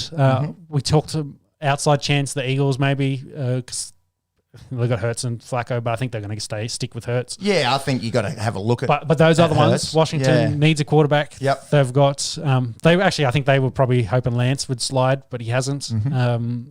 Patriots, I think really liked Fields, so the mail is Fields to the Patriots, but they may have to move up now unless because Denver. There's also news that Denver really likes Fields. There's also news that they really like Drew. So as the seconds tick down, the Panthers might be stuck here making a pick, or the fact that it is ticking down to almost zero, that there could be a trade coming in here. Mm-hmm. Otherwise, if they stay, I think they take wide receiver. Pick is in Smith, unless they're really worried with his medical, or they're really worried that he only weighs 166 pounds. Yeah, I'd have to take Smith here. They get him in the gym and on an eating program, get him to 180. That's fine. Got something in your throat there, was it? All right. So looking at over the last 5 picks. Tainted supplements. So we had Trevor Lawrence go 1 as expected, Zach Wilson going 2, and then it's been pretty fun since then. So the third pick was Trey Lance going to the San Francisco 49ers. Cole Pitts at 4, I think sort that of was as predicted, went to the Falcons. Pick 5, Jamar Chase to the Bengals. It was sort of a toss-up between him and Penei Sewell. Yeah. And then the Finns, sort of the biggest head-scratcher so far, taking Jalen Waddle. Yeah, must have really, really liked him. I thought, they stayed there, they've picked him. They didn't have to jump for anyone. What was interesting, I mentioned it last night, that if Mac Jones didn't go number 3, all our mock drafts would make us look like idiots because none of us thought had Lance, but I think it was a 50-50 that took either way. So I don't think it was even 50-50. From what I was reading, it was like a 80-20 that they were taking Mac Jones. So I wonder if the owner has picked up the phone and said, I want the boom prospects. I want so there was something different to Jimmy G. And from what I was reading, the 49ers fan base said they were all unhappy with Mac Jones. Do you think they've listened to them here? Oh, hard to say. Why would you listen to your fan base? I guess so. Yeah, knuckleheads like us. It's from pretty much everything that I was reading. It was like a 5-1 chance that they were going Jones over Lance. Yeah. I think it could very much come down to they like Jimmy G and they're like, we'll keep Jimmy G for another year. If we've got Jimmy G for another year, we don't need Mac Jones because he's not going to start. Yeah. Mac Jones is like a guy that could probably start straight away. Yep. I'm starting to look at maybe the Patriots haven't moved up because they're like, oh, no one else is going to pick Mac Jones. We'll take him. But they've also, if Jimmy G is going to be there, he's going to play the next year, get the boom prospect. They can sit a year, train, try to do what they did with Jordan Love, try to do what happened with Patty Mahomes, build him up, and then away we go. So Goodell's told the Panthers fan who they've picked, and so let's see what it's going to be. It's got to be Smith. If they pick Fields here, I'd be scratching my head of what they're going to do with Sam Darnold then. JC Horn. There you go. Okay. I told you to be the first corner off the board. Yeah, you did. So a lot of... I love JC Horn. A lot of pundits had Patrick Surtain going as the first corner here. I think you could have got about $3 actually. We were looking at for JC Horn to be the first corner off the ranks. I think Farley is the best corner. But he's just... Technique-wise, but his back surgery... Yeah, he had COVID. And took COVID, poor bloke, probably slid. He really hurt his stocks. But I thought Horn was better than Surtain. I really like Horn, and he's very physical on the outside. If you want to play one-on-one coverage, Horn's going to be excellent for that. I had him, of course, in my mock going to Denver next. Yep. So maybe that's why the Panthers... The Panthers ahead of him ticked him here, so which kind of means that if Denver knew that and they weren't going corner, that's I'll be interested to see what Denver does next. Obviously, son of Joe Horn, long-time wide receiver for the New Orleans Saints in the late 90s and early noughties. So we mentioned before that in 2020 they'd spent all their picks on draft, in the draft, on defense. The one need that I think the Panthers had left on defense was cornerback. So they've now, that's what I had here listed as wide receiver, tight end, and cornerback, and they've gone the cornerback route. Look at how strong he is there. He's so good. He's just the receiver that he was guarding there, he just put him flat on his ass and then come in and put a big lick on the slot receiver all within about 2.5 seconds. Yeah, there's some of his highlights out of South Carolina. Yeah, so he ran reportedly of anywhere from a 4.37 to a 4.39. He broad jumped over 11 foot, had a 41.5-inch vertical. He didn't do the 3-cone, but he's perfect size. All the attributes you look at the corner, super physical, absolutely dominant. I absolutely loved it. Great combination. One of the few that played predominantly press only. So not jam, but press the shit out of, one-on-one. Really physical.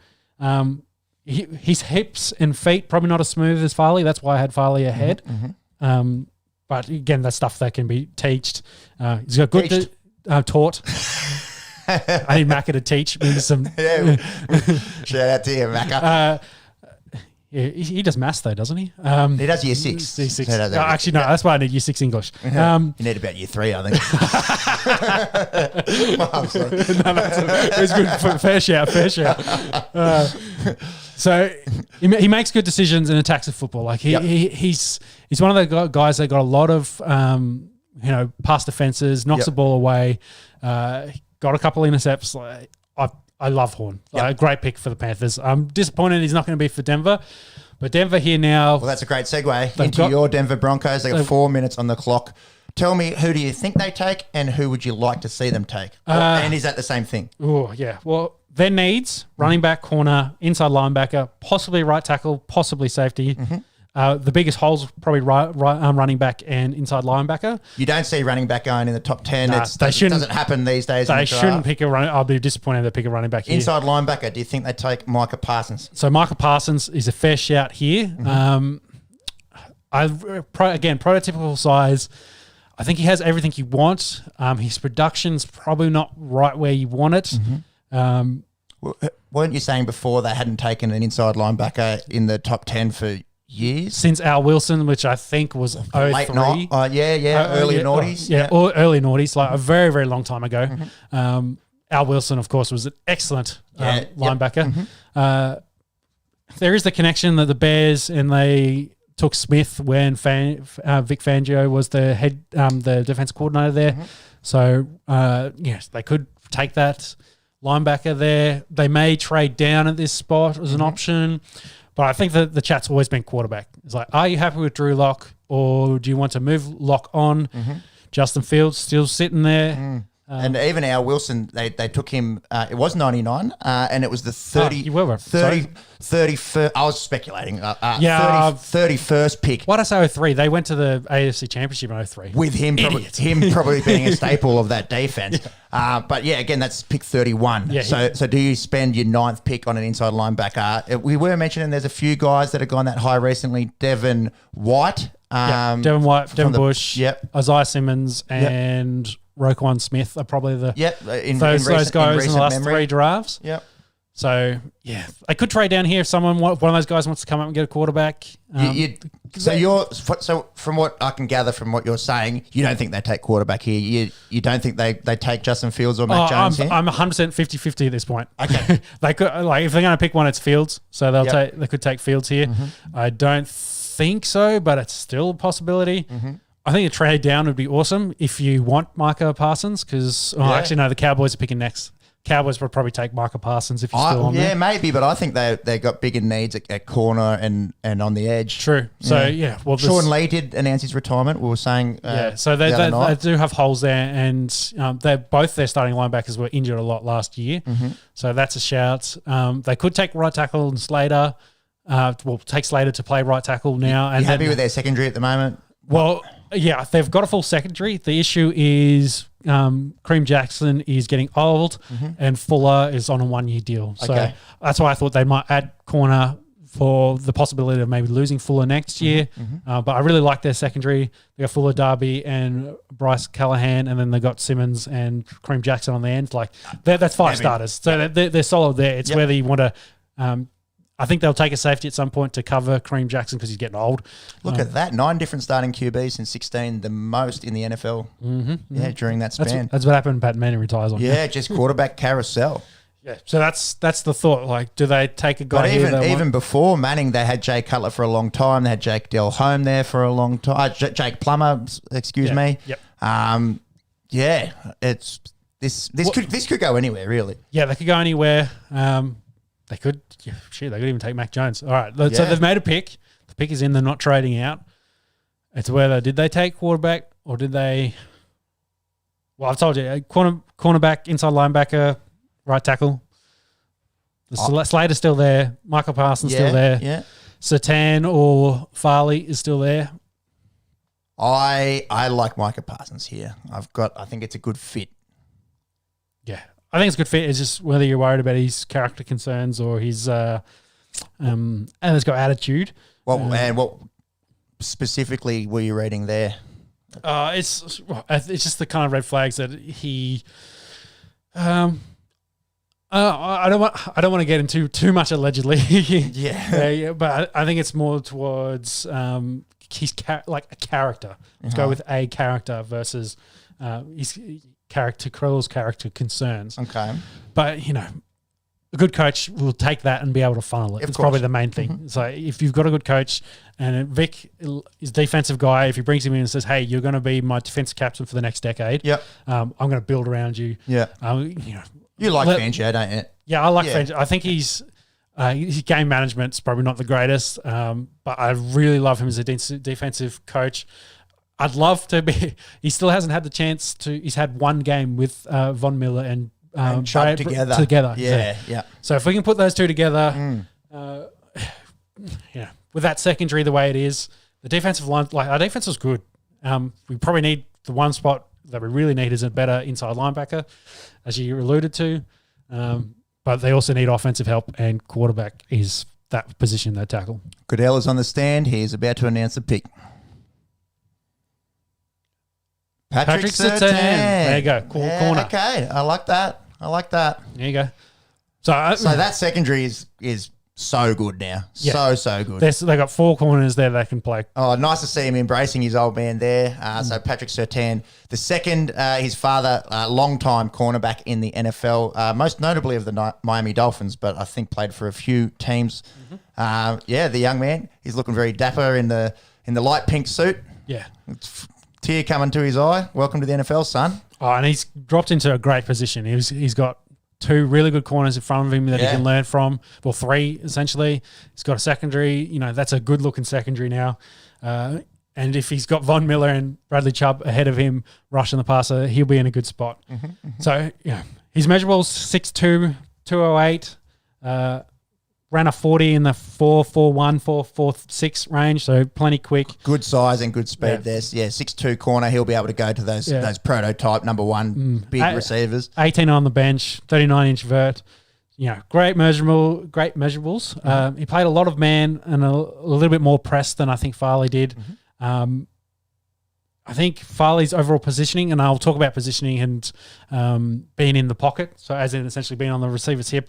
It's one of the things I thought he gave too much cushion on, which is why I liked Horn better, because I thought Horn was, but again, it could be scheme. I didn't want to say lazy or tired here, but I had it in my note as a question. It's like, does he just misreads or... I think it's coachable. Like that's one of the things. He's got the prototypical size. It's coachable ability to get him to say, because Denver likes to do a lot of man, to have him in that pocket. But otherwise, he's been really good in the sec. He would have played against the best wide receivers in college football. Yeah, he would have gone up against Jamar Chase a fair bit. Well, all the guys, and he'd train against the top 4. And he's training. The 4 Alabama receivers that have gone out. So. That's Marshall almost making a ridiculous one-hand catch there. But he makes tackles. Yeah, his run support's really good. And I'm wearing the jersey, which is probably fitting. The 24, Champ Bailey is always my comparison when I look at corners, and Champ Bailey was probably the best run support cornerback you've ever seen. So to come up, shed blocks, make tackles, that's really what you want to see. My other kind of few notes here, he struggled a little bit following across the formation, kind of getting out of the wash, but that's probably why to tackle him. I think he's really good. I thought Farley was probably slightly better. Maybe had a little concern about his closing speed. I'd love give him to Vic Fangio, give him to the Italian mafia back there in the defensive defensive coaching ranks, and see what he can do. I think it's a great spot for him. give him a year to kind of sit and learn. And he'll play this year, but he'll have some other guys in front of him. Yeah, he'll probably be third or fourth on the depth chart, but we'll have some good guys to learn from. Well, the way the NFL goes now with the spread offenses, he'll get up there. So. Most defenses, their starting defense is a nickel back. So maybe he goes straight into that third receiver role. Yeah. Comparison, Richard Sherman. That's a pretty good comparison to have. Yeah, it's a good comparison. Yeah. So I might not sound overjoyed by this demo pick, but it's perfect. Like it fills a hole that we had there. Kind of solidifies that cornerback position going forward. I think the big vote of confidence probably for Drew Lock. They haven't picked up a quarterback where they'll move him on, so it'll be him and Teddy fighting it out for that number one spot. Yep. From all accounts, they really liked what Drew's been doing in the off-season, working with a whole bunch of different coaches, talking to Peyton Manning, getting involved. When they traded for Teddy, here we go. Oh, speaking of a trade, Eagles move up. They need wide receiver. Yeah, big time. So Smith. Smith. I think so. They'll be licking their lips, I reckon, here, the Philadelphia Eagles. I've talked about quarterback and Fields are still on the board. I don't think they're going to do that. No, I think they stick with Jalen Hurts here. Yeah, it's Hurts, and give him a weapon. I think it'd be Smith. But to finish my point, I think they've got confidence now in Drew Lock. Yeah, he can go like this. Because there was a lot of noise that they're going to go. They particularly had been linked with Justin Fields. Yeah. So I think can go. Okay, even if I'm not starting week one, that they've got confidence. Teddy's on a 1-year deal. I'm going to be learning from him, or I'm going to be the guy, and he's going to be talking to me in the headset. Yeah, exactly. Yeah. So, which is what they needed because they had Jeff Driscoll and Ryan Rippon behind him. Guys that have played. Well, Driscoll had played some games in replacement for Stafford, but hasn't played the amount of games or quality football that say Teddy Bridgewater has. So Teddy's I think last year Teddy was the fourth most accurate quarterback on the list. So yes, he was 15 and 11. Yes, they. So NFL. Sorry to cut you off there. NFL Network's just going on all the wide receivers that the Eagles have missed in recent memory. Yeah. Justin Jefferson, DK Metcalf, come to mind. So hopefully that. You do think that they go receiver here. Hopefully the guy they pick turns out to be a stud. So they've moved Eagles fans. They've moved up to and flicked third round. So I think it's wide receiver. Cowboys won't take a wide receiver. It makes sense they move back 2 spots. Yep. They're probably thinking, who's at 11? Giants. Giants aren't going to pick a wide receiver, I don't think. No, I don't think so. With the amount of guys they've signed at that position. Yeah, Golladay. Sorry. They are. They could take linebacker. So I'm thinking if Parsons still makes sense to me at the Cowboys. So they probably think we can move back 2 and still possibly get him. Giants may take linebacker, but Slater's still there. I think Slater goes to the Giants next. So it wouldn't surprise me if it's Smith, Slater, Parsons in this. And then good for the Cowboys if they still get Parsons and pick up an extra third rounder. Indeed. The Philadelphia wide receiving core as it stands, JJ Arcega, Whiteside, Travis Fulgham, Jalen Reagor, Greg Ward is probably their top 4. None of those guys really shout out number 1 NFL wide receiver. I think Devonta Smith has to go to the Eagles here. And they'd be happy to land a Heisman winner at 10. Most people had him going a little bit higher than this. So I think the Philadelphia Eagles front office will be licking their lips. So they're on the clock for another minute. Say they don't go Devonta Smith here. So the other options, what did I have for Eagles? Quarterback, wide receiver, linebacker, and safety is what they needed. Like maybe Micah Parsons. Safety, I think it's probably going to be too high for the only safety I think they'd probably go in the first round. What was his name? Mohirik? Trevon? I don't know. I suck at names. Trevon Moehrig? Yeah, Moehrig is the top safety. Out of TCU? They could pick a safety here. I think that's probably a little bit early for him. I don't think Cowboys trade down if they know that Parsons is if Parsons is their target. It's got to be Smith. It's got to be wide receiver. If it's not Smith for whatever reason and Smith is dropping, would you take Tooney or Elijah Moore over Smith at this point? I don't think so. It's got to be Smith. It's got to be Smith. Well, I just can't believe Waddle went before Smith. Yeah, that shocked me. That really, really surprised me that they'd take Smith. Yeah. What about the Eagles trading with the Cowboys, arch enemies? Yeah, well, in division as well. Yeah. Cowboys are... Well, they've got a new head coach over at the Eagles, so maybe the old Jerry Jones thinks he can get one over on the new management that's over, front office that's over there in the Eagles camp. Yeah, well, the Cowboys definitely don't need anyone on offense, so... No, exactly. They don't need Smith in this, so they can drop down a couple and still get a guy that they want. Because I think Eagles were meant to be 16th. Cowboys they needed corner, so whether they interesting Farley. now with the two best maybe off the board. Actually, looking at look at my needs for Cowboys. I've got DT, corner, safety, linebacker. So it doesn't matter what level of defense, they need defense. Yeah. Their defense was stink last year. Especially through those first 6 weeks. So they had to score 50 points to win games. So. Anyways, Goodell's heading towards the stand. He's going to greet the Philadelphia fan there on the couch. And if this pick is anything other than Devonta Smith, it would be a real head scratcher in my opinion. I don't know if you'd trade up to get any of the other guys left on the board here, unless they are thinking that they've got concerns around Jalen Hurts and they want to grab a Justin Fields or a Mac Jones. Yeah, but why would you jump over the Giants to do that? That is a good question. Yeah. It's Smith or head scratch here for me. Maybe a running back is actually not a bad shot. No, not this high, you wouldn't think. No, I wouldn't think this high either, but it's got to be Smith. Yeah, I can lip read. That's Devonta Smith. There we go. There we go. Finally, he was the best I had left on my board at this. Well, actually, no, I got Farley and the Eagles fans all at the draft are ecstatic. They can't see anyone that's got a problem with that pick there. He will go straight in and probably be their best receiver, you'd imagine. Oh, big time. Yep. They've got nothing else there receiver at the moment. He'll be their number one, and him and Hurts hopefully have to connect. Comparison is Isaac Bruce. That's a bit of a throwback. Bad. That's not a bad one. Rams receiver in the 90s, prolific receiver actually. Ooh, has Bruce made it into the Hall of Fame? That's a good question. I think his brother has. I'm not sure about this. His brother? Oh, not brother. It's not brother. Sorry. There was the two of them. So it was Bruce and who? Torrey Holt. Torrey Holt. He's not in the Hall of Fame. So I thought one of them had made it in.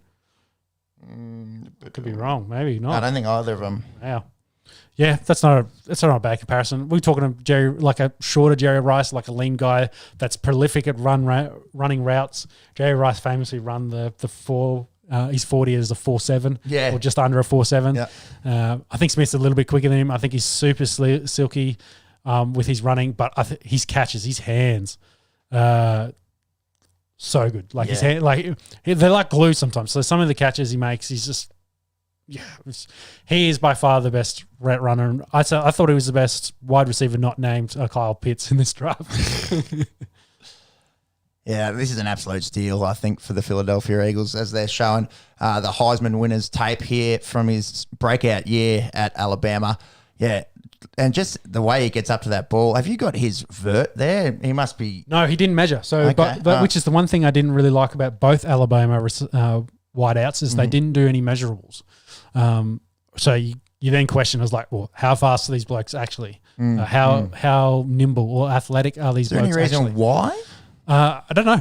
No, not really. Like Smith had the hand injury, but that doesn't stop you running 40s. And he did catch balls from Mac Jones at the pro day. So he was healthy enough to do that. Okay. They just both declined. So, yeah, you raised the question marks of like why. Here we go. And we got another trade. No, this will be quarterback. This has to be Fields. All right. So this just in, the Chicago Bears. All Mac Jones. So Bears have come up from 20. I wonder what Giants are on the clock, what they'll get from him. Yep. Because I thought Bears might have tried to jump into the top 10, trade Allen Robinson as a chess piece, possibly. Maybe they've just done picks here. Well, it makes sense if you're going to draft a quarterback. Do you think they like... You need wideouts for him. So, yeah, it's Fields or Jones. Fields, I think, makes sense. Jump over the Patriots who really, really want Fields. Yeah, that's a huge trade up. So still 4 minutes before they need to announce their pick. Who do you think they go here, Fields or Jones? Oh, I've got Jones ahead of Fields. But it's the Bears, so they're going to take Kyle Trask. You were saying that you rated Kyle Trask. I do. Just not as highly as those other two guys. Yeah. I had Trask. I actually had Lance as my bottom because he super scared me. Like if he hits the ceiling, he's going to be excellent. What he is now as a quarterback coming out, he's not that dude. So I was like, well, I don't rate him as highly as the other guys. I think Trask has an arm. He's prototypical. He's more of your traditional quarterback, which is interesting because both are really traditional quarterbacks. Mac Jones, Mac Jones has been the super traditional quarterback. Do you know how many yards he had on designated runs in college? No. 0. Really? Yeah, because he didn't run. So yeah, right. So he had some rush yards, of course. Yeah. But on designated runs, like he didn't have any. So he never ran one designated run. All right, here we go. So they've got. So New York Giants get the 20th overall pick. They get a 5th round this year. They get a first round next year. Yeah, and a 4th this one. So that's to come up 9 spots. Yeah, right. So no players. So they keep their team together. But yeah, it's got to be quarterback. That's a fair bit. Yeah. To move 9 spots, first round next year, and those other if I'm Giants, I'd be loving it. That's an excellent deal. Has to be quarterback, doesn't it? You don't trade up. You don't trade that up for anything else. Well, not in this draft. Who's on the board? Like Farley, they don't really need corners. No. Parsons, they don't need inside linebacker. They got Smith. Maybe Slater, they want to tackle, but I don't think you move up 9 spots for a tackle. No. Maybe one of the edge guys, but I think it's too early for the edge guys. It's got to be quarterback. Got to be quarterback. Their defense is already sorted. Yeah. I think it's got to be Fields. I had them trading up into the 8th spot for Lance, so I think Fields possibly. But then again, the quarterbacks the Bears usually goes more traditional, so maybe Mac Jones makes more sense. It's really hard. Hard to know. Oh, I'm excited. But huge get for the Giants, and it makes Cowboys look really, really smart. They've moved down only 2 spots, and nothing's really changed for them. So they've still got a pick of their board. It wouldn't surprise me if they try to move down again. Oh, could really depend who goes here. Like if the Bears take Patriots want a quarterback. Yep. So they're at 15. Yep. Who have they got after them? They've got Cowboys at 12. Chargers aren't going quarterback. Vikings aren't going quarterback. Someone might try to jump them for quarterback, like Washington Football Club, who's now at 19, not too far away. Do Pats stay put and take the quarterback that falls to them? They could. They could. Yeah, I think they might do that. So whoever doesn't go here may end up at the Patriots. Yep. Unless someone jumps the Patriots, which would only be Washington, I think, left now. None of these other guys need quarterbacks. Oh, Saints are the only one. Actually, Saints are smoky that need a quarterback, but I think they're happy with. They have to jump a long way up as well, trade away a lot. Which with their at 28 cap problems at the moment, I don't know if they can afford to be doing that. No, and they've got Winston and Hill there, so they've got quarterback options. So I don't think they're going to jump up. I think they'll stay put and see if one of those guys can be their future quarterback. Here we go. Goodell is at the stand. He's about to announce the 11th overall pick. I'm going Fields. Yeah, I'll go with you here. I think Justin Fields. Let's have a look. He's reading out the pick. As the silence. Yeah. I think he's doing a few shout-outs. A few shout-outs on the Esky. Like and subscribe. That'd be nice, wouldn't it? Here we go. It's a drawing this one out. Yeah. He's got someone else to shout out, and then he's got another card to come. So it's got to be Fields. I don't see why they'd move up for Mac Jones at this point, unless they were really, really worried about someone trading with the Cowboys again. So that's why they've skipped over the Cowboys. What about Jones sliding? Was that not another room of possibility? Because no, he was looked at as a 2nd round pick. Then people went back. They did the evaluation. He started moving up. Then he was looking as a mid-round first rounder. Then people did more chats, more evaluations. Then he was like, oh, now he's in the top 10. Now he's better than Trey Lance and Justin Fields. Now he should be 3. So, he was an outside selection to begin with. So his stock's gone up, and he, like Bitcoin, it's starting to slide down a little bit. It's like Bitcoin. There we go. Justin Fields to the Bears. I love that for them. I think that'll give them a really good quarterback. You feel for the people of Chicago with the whole Trubisky saga, and I feel for Mitch Trubisky as well. Like, didn't have the best O-line and weapons around him. There's Justin with his family there. That's in his hometown of Kennesaw, Georgia. Really, a really good young man as well, from what I could tell from watching. Yeah, I think his coaches love him from all levels. QB1, and a hard worker and great leadership. Looks out for his teammates and athletically as well. Like, we're all talking about Trey Lance being an athletic quarterback. Fields ran a 4.44 and reckons he can go quicker than that. He's 6'2", 225, might get to about 230. Yeah. Yeah, he is a pocket guy, but he can work once that pocket collapses, and they might do even a few designated runs with him here and there. I think this is a really good pick for Chicago. Yeah. Well, is Matt Nagy still the head coach for them? So he's going to find uses for him. Shout out to Patel in the comments saying the Bears finally picked the right quarterback, and let's hope that is for them, because they missed out on Mahomes and Deshaun Watson and took Trubisky. So hopefully they've got the right one from this class. I really like it. Allen Robinson will hopefully be really happy in this too. He came out of Ohio, played in a pro system.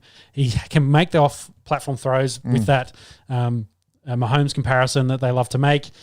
He could possibly have a better arm than what Wilson did, but they were very comparable. Probably like I said, 1A and 1B as arm talent in this draft. Has good zip. He was excellent in his pro day. Everyone questions his decision-making and whether he was a Ryan Reed kind of guy.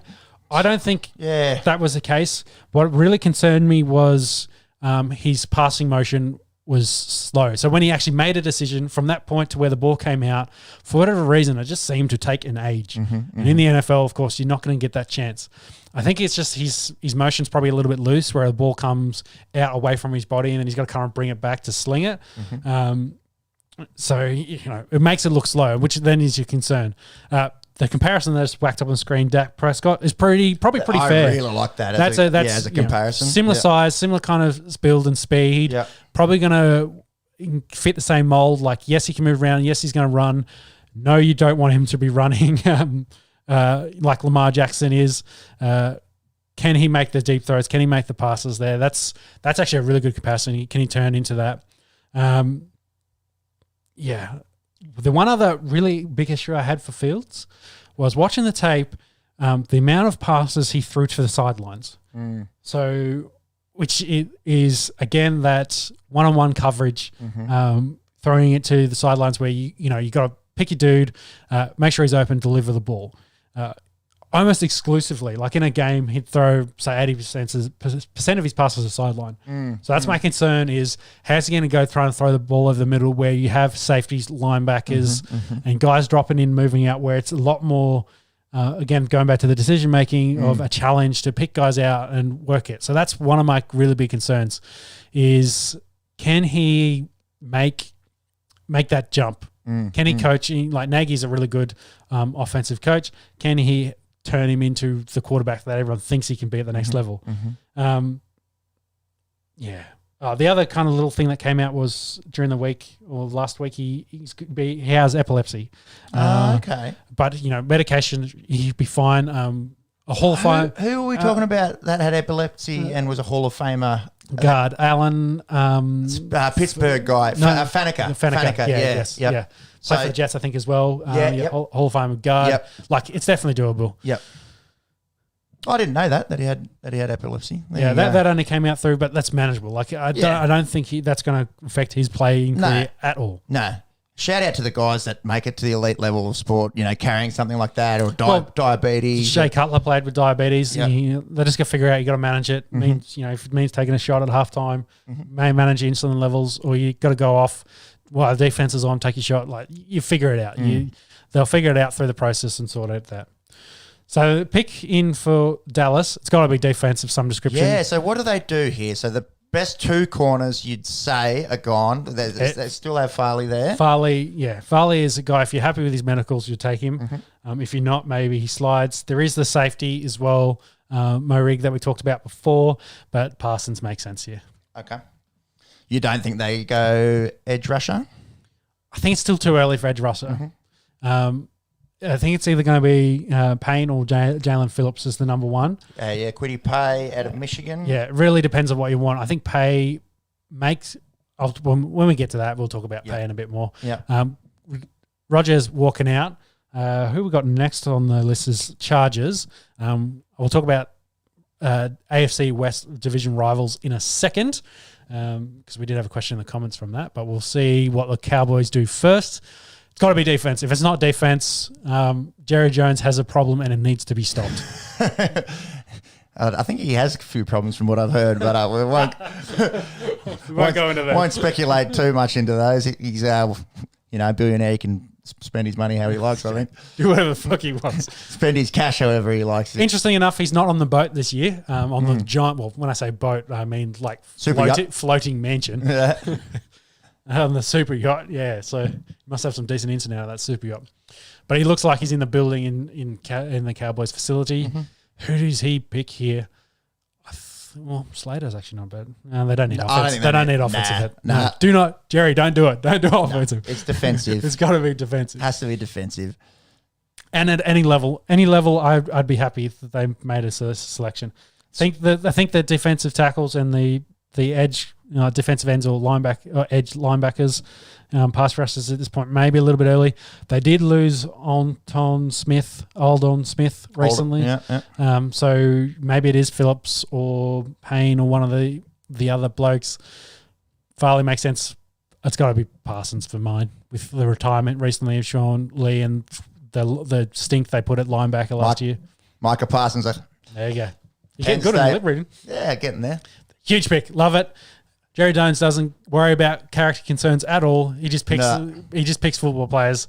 I love that pick for them. And his boys are happy. They're all.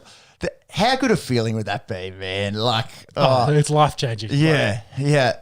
Like it's going to happen. You're there. Well, he's one of the guys attending the draft at the moment. But just to have your name read and just for Well, for the family, it's like you're now a guaranteed millionaire. So multi.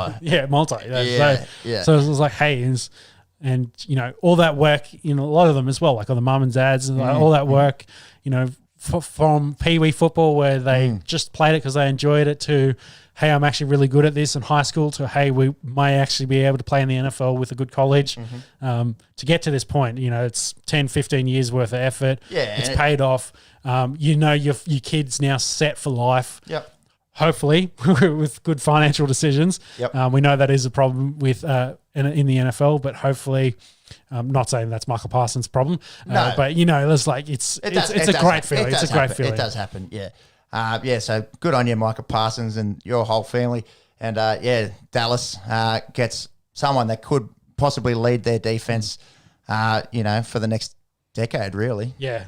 So some of my notes, he ran 4.4, which is crazy. Unbelievable, because they've listed him as 245. Yeah. Or even if you believe some of the scouts, a touch under 4.4. So, crazy. At 6'3", 246. Like running that speed at that size, that is sideline to sideline, hunting down the ball carrier. So impressively, he's 3-cone. Yeah, 4.36 is what NFL Network's got his 40. Yeah. So it really depends. There's a range. So it was between the 4.39 and 4.46 is what I had here. So I think he's a 4.4 guy.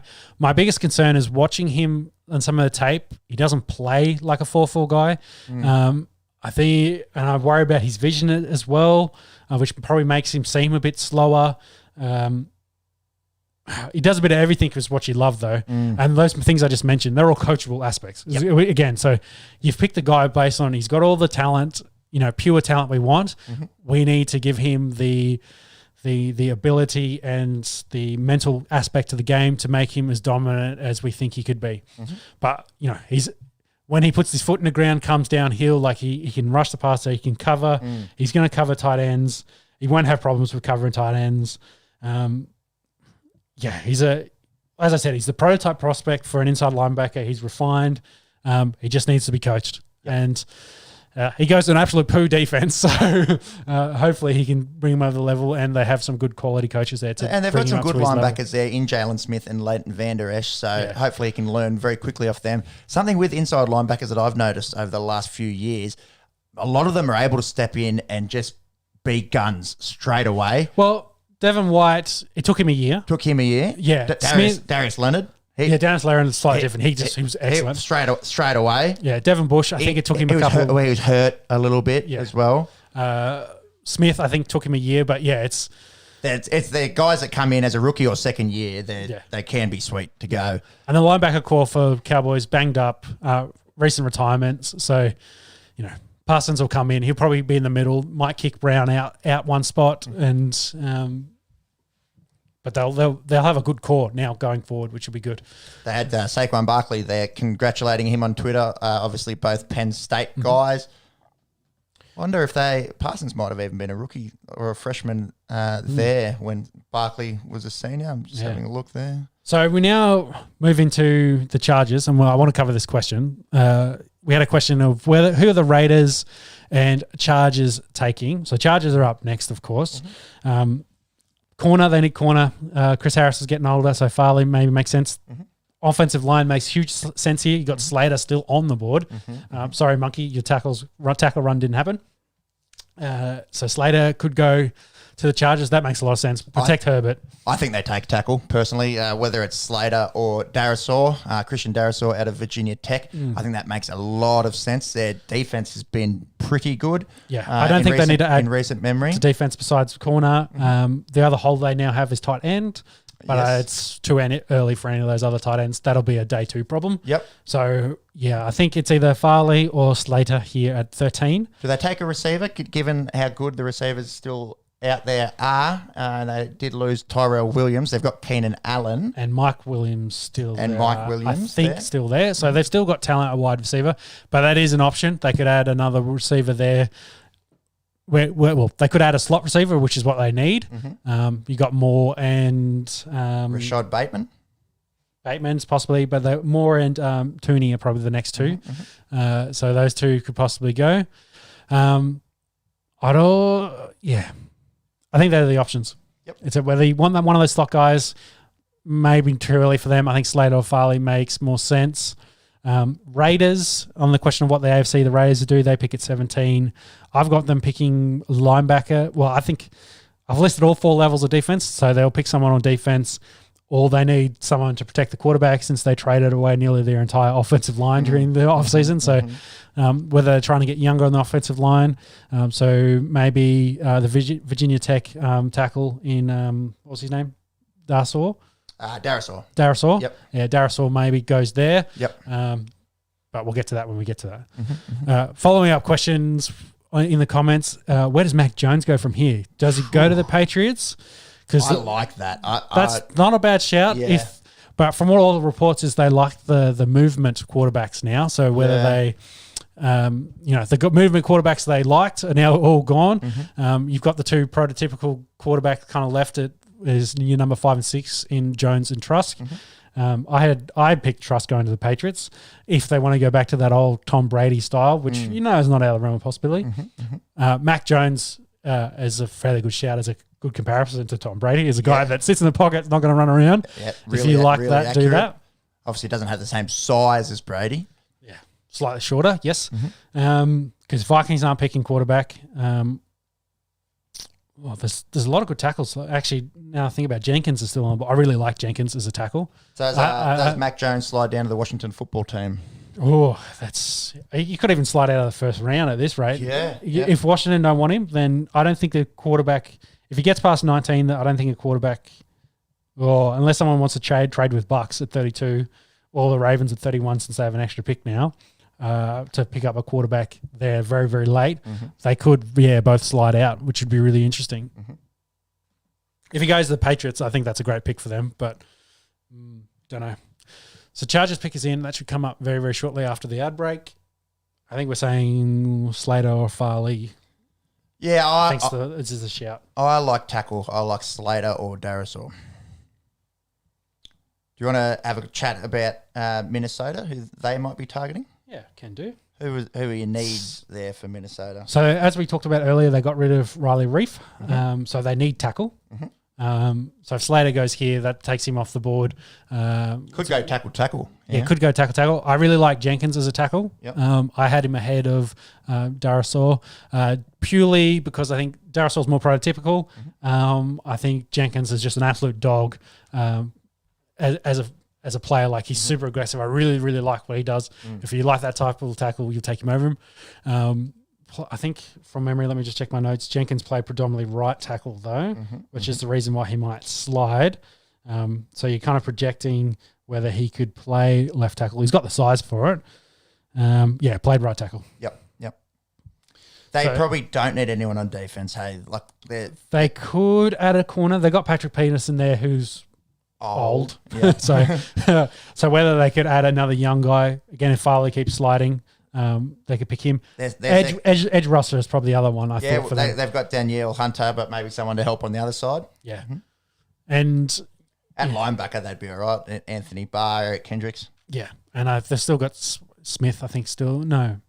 Who's playing? Harrison Smith. Yeah, he's still there with Xavier Woods. That's probably one of the better safeties. Yeah, I think they're fine safety in the league. Yeah. So it's whether they add a corner or they add corner or tackle. I think they set it running back. They've got wide receivers now. Yeah. Got Kirk Cousins there. They don't think they're going to pick Mac Jones. So nope. I think tackle makes sense. So if you go on offense, otherwise it's corner or edge. And it might be a fair shout for edge because no pass rushers have gone yet. Yeah. Yep. So the class isn't as good as it has been in previous years, and there's big question marks over all the guys, the top three guys. We will see. Roger Goodell is at the stand. He is announcing. It wouldn't surprise me if these guys to actually take pain, knowing Ingram's been banged up a little bit. Slater's a great pick. Yeah, I'd take over it. Great pick in that one. He's one of the guys there in his pod, so he'll get to go out and shake the hands of the commissioner. Congratulations, young man, off to the Los Angeles Chargers. Look at that speed for a tackle, 4.88. Yeah. Like, a lot of people had him ahead of Sewell. Like, he did really well. Watching, one of the tape that I did watch is his game against Chase Young, and that was an excellent game of football. Like, competition between the two, the battle. Like, he's a big dude. He'll play left tackle for them. You protect Herbert. Love it. I love that selection. Northwestern as a team actually had a lot of guys that could go in the first round. Surprisingly, I really like that. So. Yeah, not normally known as a football factory, old Northwestern University. No. I think that's in Chicago. Yeah, because they've got they could have a corner go round one. They could have the safety go round one. They've got the tackle that just went round one. They've Joe Tyron, I think, plays for them as well. He could go round one. They've got good crop coming through, which is pretty impressive. Before we get to the Vikings, we just had another question come through. Running back first round. Will there be one, and which team? Great question. That everyone has Najee Harris probably as their number one. Yeah, I had the Clemson running back. Slightly ahead of Harris because I think he's just more of a complete player at the position. But I had all three as second rounders. Okay. As where I'd pick them, but I do think who needs running backs? I think the Steelers could add a running back big time because they've just got James Conner gone. What about the Bills? Bills definitely need a running back. That's the one weakness they have. Yeah. So the Bills could pick one late. Zach Moss, who they picked last year, who didn't really come along. Singletary's there as well. And Devin Singletary. Do they go someone to help them out, possibly? Yeah. The Ravens don't. The Browns don't. The Jags found one of the surprise, surprises in James Robinson last year. My other one What are the Jets at 25? Jets. So if I had my list, I thought Jets at 23 ahead of the Steelers. Take the Clemson running back whose last name I can't say. Etienne. Yep. Then I had Steelers taking Harris, and then I had Bills taking Williams. So the top 3 running backs. I said I think they're all second rounders. There could be a bit of a run in that 23 to, that after the 20th pick, that run of running backs going. Flying through, we're going to go over 2 hours. Yeah, loving it. How good.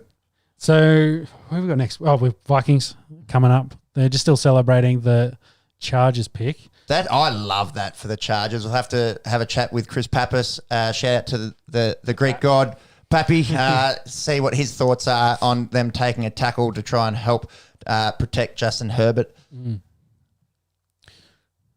So what was I reading? Oh, huge. Oh, here we go. Oh, Jets. Ding, ding, ding. There's that trade bell. We were just talking about the Jets and possibly needing running back. So they were at 23. So they've moved to 14. That's a huge jump for them. So they have to have given up a first rounder next year to move that far up. Who do they go? They're not moving up for a running back. So needs were running back, tackle, linebacker, and corner. Okay. So Slater's just gone. Do they want Darrashaw? Yeah. Do they want tackle? Have they jumped up? It's either protect Wilson or I don't think they've jumped up. One of the wide receivers, they wouldn't jump up that far for him. No, I think now corner. I think now they really love Farley. I don't think they jumped that far. No, I don't think you jump for a corner. Go either that or they thought the running backs are going to go and one of the running backs will go here. But if they go, I think tackle makes sense. So if they take a tackle here, then that rules them out for running back later. So those running backs may slide into the second rounders, we thought. I think their receiving core is not the best, but I don't think there's any receivers that you'd go forward for. No. What about on the defensive side of the ball? Is there anyone that you like here enough to go forward other than Farley? Would they move up for, say, a Quiddy Pay? Possibly, but I think as we've seen, the pass rushers are going to slide. I did have the other inside linebacker. This is the name that I definitely cannot say. I'll go with Jeremiah Owusu-Koramoah. Owusu-Koramoah, the 2 last names. I had him slightly ahead of Parsons because I just thought he played the position better at this point. Slightly undersized compared to Parsons, though, so he's not prototypical. I don't know how you could have anyone ahead of Parsons given all those measurables. Maybe you were considering in the supposed character that and things. Just play. I think I liked his production better. He played for Notre Dame. Notre Dame. Shout out to anyone listening from the United States. We'd say probably Notre Dame down here. Yes. Notre Dame. So 6'1", 215. That is that's like big corner size. Yeah, I think he got up to 220 during the pro days. He didn't run a 40. He did run a 6.8 3-cone, which kind of alludes to the fact that he has some pace about him. Probably would have run in the 4.45 range, which is excellent for an inside linebacker. I really like what he does. He's got a really good cover ability. He's super aggressive. That's why I had him slightly ahead of Parsons. Production-wise, I think you're picking Parsons because you're going to teach him all this stuff and he's going to be excellent. I think Koramoah just had slightly bit more ready. Literally on my board, they're 11 and 13. So they're not that far apart. So I had them rated quite highly. Their current linebackers in the... I will say this, though. I don't think Jets trade up 9 positions to pick him, though. Well, they've got CJ Mosley as well. So in terms of having that edge-to-edge... sideline to sideline, inside linebacker. I don't think they trade up for Jeremiah Owusu-Koramoah. Yeah, I think they've got a good left tackle from memory. Mekhi Becton, who they took last year, who is fucking a huge man. Yeah. He is a big, big man. He might have been the first tackle taken last year. Having a look. He was second. He was second. Yeah. He was one pick behind Jedrick Willis, who went to the Browns. Yeah. So they need a right tackle. It's just whether they trade up this far to get someone like Jenkins or Darasale to play that position. What about Mekhi Becton? 6'7", 365. If you don't mind, trying to get through that. Huge man. There's that photo of him standing next to Jamison Crowder, and who's there 5'9", speedy wide out, and it literally looks like a child. He looks like a child standing next to a man. Yeah, he's massive. Oh my goodness, he is huge. He's a big human being, and apparently was actually quite good in his rookie year. So I think he said left tackle. It's Do you pick a? So they gave. Oh, they didn't get much of this. Oh, so they traded. So they got a 4th round back. Interesting, and they sent the 23rd. So it was just a 4th round for 2 third round picks. 2 third round picks. Yeah, that's fair. And that's in this year's draft. So they sent 2 third round picks, and that's not too bad. I think the Jets haven't oversold on that by any means. But I'd say who traded up before? Who got the other the Giants trading out the Bears. Bears coming up from 20 to 11 to get an extra first. They are good job by the Giants in this to pick up another first next year. That's a good win. Considering 3 picks later they get a trade and all they got out of it was some extra thirds. And I don't mind Chicago chasing Fields aggressively like that. I don't mind it at all. I'm just saying that the Giants have done well. Side, the Giants, in the front office to get an extra first out of that. That's maybe huge a mutually beneficial trade there. So apparently the pick is in here for the New York Jets. I think it's too early for running back. I don't think there's a linebacker. Farley, maybe. I don't think he'd move up this far. There's been a run on tackles. Well, the last tackle just went. Maybe they got worried, spooked that the tackles are going to go in the next couple of picks. So they've jumped everyone to make a tackle here. I think that's the pick. To be honest, I think Christian Darashaw for mine. It might be Darashaw or Jenkins. I think it's one of those two. Jenkins. And then Sam Cosmi is a shout out of Texas. Well, if they want the best right tackle in this draft, it's Jenkins. Okay. So, and then either way, they're going to get their bookends. Wilson will be very, very happy. He was like, hey, I'm getting some protection. So hopefully he can throw it to those no names they have at wide receiver. Not name Crowder, I mean. All right. Goodell is on the stand. He is announcing the 14th pick, of which the New York Jets traded up to get a guard, Elijah Vera Tucker out of USC. So we were thereabouts in that they were trading up to go get a lineman, but they've gone interior. Okay. So 6'4", 310 guy out of USC, 5'10" on his 40. He's there with his family, not present in the building. So one of the guys, he played guard and then a little bit. He played, I think, all of last year as left tackle. Oh, okay. Yep. So versatile. He's got he's 6'4". That's his concern, of course, was arm length. Okay. Under 33 inches. We have spoken about that. That's why he's listed as a guard. They're going to kick him in and play him at guard. How much difference do you get out of 1 inch? Yeah. Well, he's 32 and 1/8. So it's 32 and 1/8. So okay, so it is nearly a full inch shorter, but it's. They say football, the game of inches. So yeah, I agree. And it's when you have freaks coming out playing on the edge that have arms, 34 plus, 35. That it becomes important. So maybe they think he's a better right tackle, so they could possibly right tackle, or they'll play him at guard. Play him as a guard. Yeah, because any help they can get for Wilson, that's excellent for him. Yeah. And you see their defense at times actually holds its own. But have just been really stinky on the offensive side of the ball for quite some time. So some quick notes that I had here. In the run game, he loves to get to the second level, so he's really good at making a block and getting to that second level. Showed good strength and engagement. He may not dominate guys like, say, Jenkins would. We're putting him on the ground, but he gets enough push in the run game that he's one of my concerns. He didn't absorb the impact of bull rushes super well as a left tackle, but he's slightly undersized too. But he did enough, you could say, at that position. He's really good hand fighter.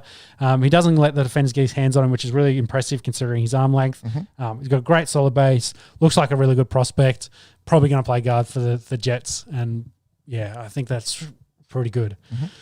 Okay, Patriots. The pick is in. I like Mac Jones here. Yeah, I really like Mac Jones. I think, you don't want to compare anyone to Tom Brady. But just him being so accurate and he's gone out and won a national championship. I think him under Belichick would just learn and that I think that'd be an awesome pick for them. And then, like I said, Patriots again. In a couple of years' time, Mac Jones there, you'd be like, well, he could be the first one of these guys to play in the playoffs. To turn it around.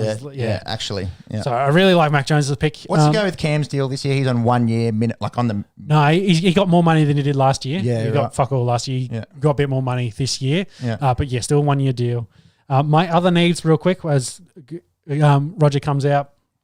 I did have trust going to these guys, but I think quarterback. They need wide receivers. Probably too early for the other slot guys. They need inside offensive line help. So whether center or guard, the best guard just went. They also need pass rushers, defensive end. So, they do like a guy that stands up in a 2-point. Payne, I think if they pick Payne, we'll talk more about that. But I think he's excellent and is a 2-point outside linebacker / defensive end. But it's got to be Mac Jones. We'll just have to keep talking, I think, here, because Goodell is waffling a little. He loves his waffle. We can waffle a bit. Belgian waffles? I will say the Patriots did it really well in the offseason. They didn't get any real big names, but they filled the depth. They went ham, just filling in depth. And they were all starters. Yeah, all guys that can contribute. They will have all their defensive starters that sat out last year. Yeah, coming back. So I don't think they're going to opt out again. There is that possibility they could. But I think they will have those guys back there. Mac Jones. It had to be Mac Jones. Boom. Oh, the swag walk out. Oh, he's happy. And as if he wouldn't be. Yeah, going to the Patriots. You've seen what Josh McDaniels did with Tom Brady and what they've done with Cam. Cam probably plays this year, or who knows, maybe they're like, bye Cam. Mac Jones is going to be the starter. He's going to walk out here. Patriots, he goes into a super excellent organization. Do they restart the dynasty? I don't want to say it, but Patriots being Patriots going to be good, unfortunately. Yeah. Bill's got an excellent quarterback. I really love this pick for them. Yeah. As I said, I had Mac Jones ahead of the other mobile quarterbacks purely because he just fits the prototypical mold so well. He fits the Patriots so well. The boys are popping off. Mac is shouting out, fucking Patriots. You read that, touch and timing, best on schedule, comparisons, Matt Ryan's comparison, I think, is Tom Brady. So, they've gone back to that well of what they like. Huge completion percentage, as we said. Yeah, a record, 77.2%. What I like you to watch is they show some highlights. It's like everyone said clean pocket, but there's guys touching him. Yeah. He's got to get the ball out quick. He's got a really good release. There's always dudes in his face. Yes, these guys get open. Look at him going through his reads here. Yeah. Bang, which is what I loved. Right to left. 1, 2, 3. Gets the check down. And one of the few guys of the quarterback class coming out that actually does this. So, defensive. That's not a clean pocket. Yeah. 2 guys in his face. He's moving. He's going to get whacked here. Yeah. Gets whacked. Stands up in the pocket, puts it on a dime, takes a lick. Which is why I absolutely loved Mac Jones. And this is why he moved up into that conversation for number 3. Because, and that's a fade. He's falling backwards. Fade. Drives it to Smith. Put it where nowhere else. No one other than Devonta Smith is catching that ball. Yeah. Again, same with that. Leads Waddle into the space. Yeah. He's good size, just under 6'3", 215-ish pounds. He'll play at 6'3", 220. Yeah, he's not going to run away from any blokes. 4'8", but... Yeah, but you look at the bloke that won the Super Bowl last year. You look at the bloke that won the MVP last year, and it's like, they're super. Let's go. I'll give them props. They're sneaky athletic dudes. Mac Jones, I think, has some athletic ability. I'm not calling Tom Brady sneaky athletic. Rogers, when he gets out of the pocket, yeah. But these guys, they live in the pocket. They move around enough. They make the reads progressions. He's so ready. He could start day one, as I said. It would not surprise me if he beats out Cam Newton in the off season for that spot, and he starts day one. Beautiful. And I don't hate the Patriots. I know I'm meant to hate the Patriots, but I kind of just look back and just go, wow, like their ability to turn no-name guys into superstars. You kind of got to respect it. I know if you don't live in the Northeastern 6 states in America, you fucking hate the Patriots. But I don't know, you kind of get that bit of neutrality down here. And, I kind of just respect Belichick and what he's been able to do. And I think that's a great pick for them. And, I think he slides in. And It probably will sit back and learn a bit from Cam, learn it a little bit, and maybe towards the end of the season they chuck him in for a little bit. Cam's on the hot seat. If they struggle like they did last year, and Cam throwing picks and turn the ball over. What did Cam throw? 4 touchdowns last year or something? Or? Well, I think he threw. I'll give it. I think he made double digits in touchdowns. He ran double-digit touchdowns. He ran. His running touchdowns was off the chart, man. I don't think he threw double-digit touchdowns. Yeah, but his fumbles were very high. He did fumble the ball a lot. He had no real options at wide receiver, which is probably Mac Jones' concern. So hopefully the Patriots will come back in the rest of the draft and pick him some wideouts. He threw 8 touchdowns last year. 8 touchdowns. Yeah. So he ran for 12, and like within 2 yards, he's better than a running back essentially. Yeah. But if the Patriots get off to a 1-3 or 1-4 start, then you can imagine if they're 1-3, I think he's done. They'll pull him and say, that's enough for you. We'll put Mac Jones in there, and we'll convert back to the Tom Brady type offense and see how we go. So So question for you: of the 5 quarterbacks that have come in, been picked, who's in the better system? Ooh, who's got the better chances for success? Like initially or down the track or? Give me predictions this year and 5 years.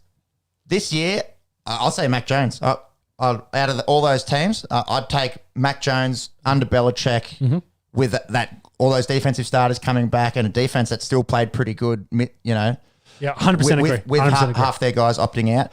Down the line, if the Jaguars have obviously got the best quarterback in recent memory, so if they can get a little bit of help around him. So I think this year... I don't think Trevor goes in and takes them to the playoffs. No, I think he's 5 years.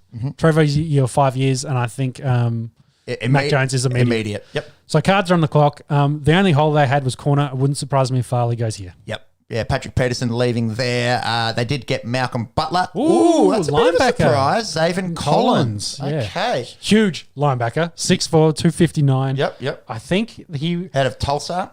Where did I have zone? Let me scroll. So I think he ran a 4.67. So a little bit up there. Didn't do a 3-cone. Massive bloke. Massive for the position. Of course, he's not the fastest. He's not the shiftiest. He's very strong in the run game, which is probably why they pick him, because you put him next to Isaiah Simmons. So Simmons can be your guy that's your coverage dude, and now you've got your massive run stopper linebacker to stand next to him. Where did you have this guy projected going? Because he was sort of a late first round, early second round he's guy 26 on my board, and I think I had him going to the Browns at 26. Okay. Because Browns, I think the one position they needed is linebacker, and I had Collins going there. So the reason they've picked Collins instead of the Notre Dame linebacker is because of size. Because they had Isaiah Sims, they don't need another small, faster linebacker, so they've gone with the big dude. He did pick the ball off a lot, which was really impressive. What are some of my other notes here? Large strider, not the fastest in coverage. His best work is in the box and fighting guards. That's exactly what I've been saying.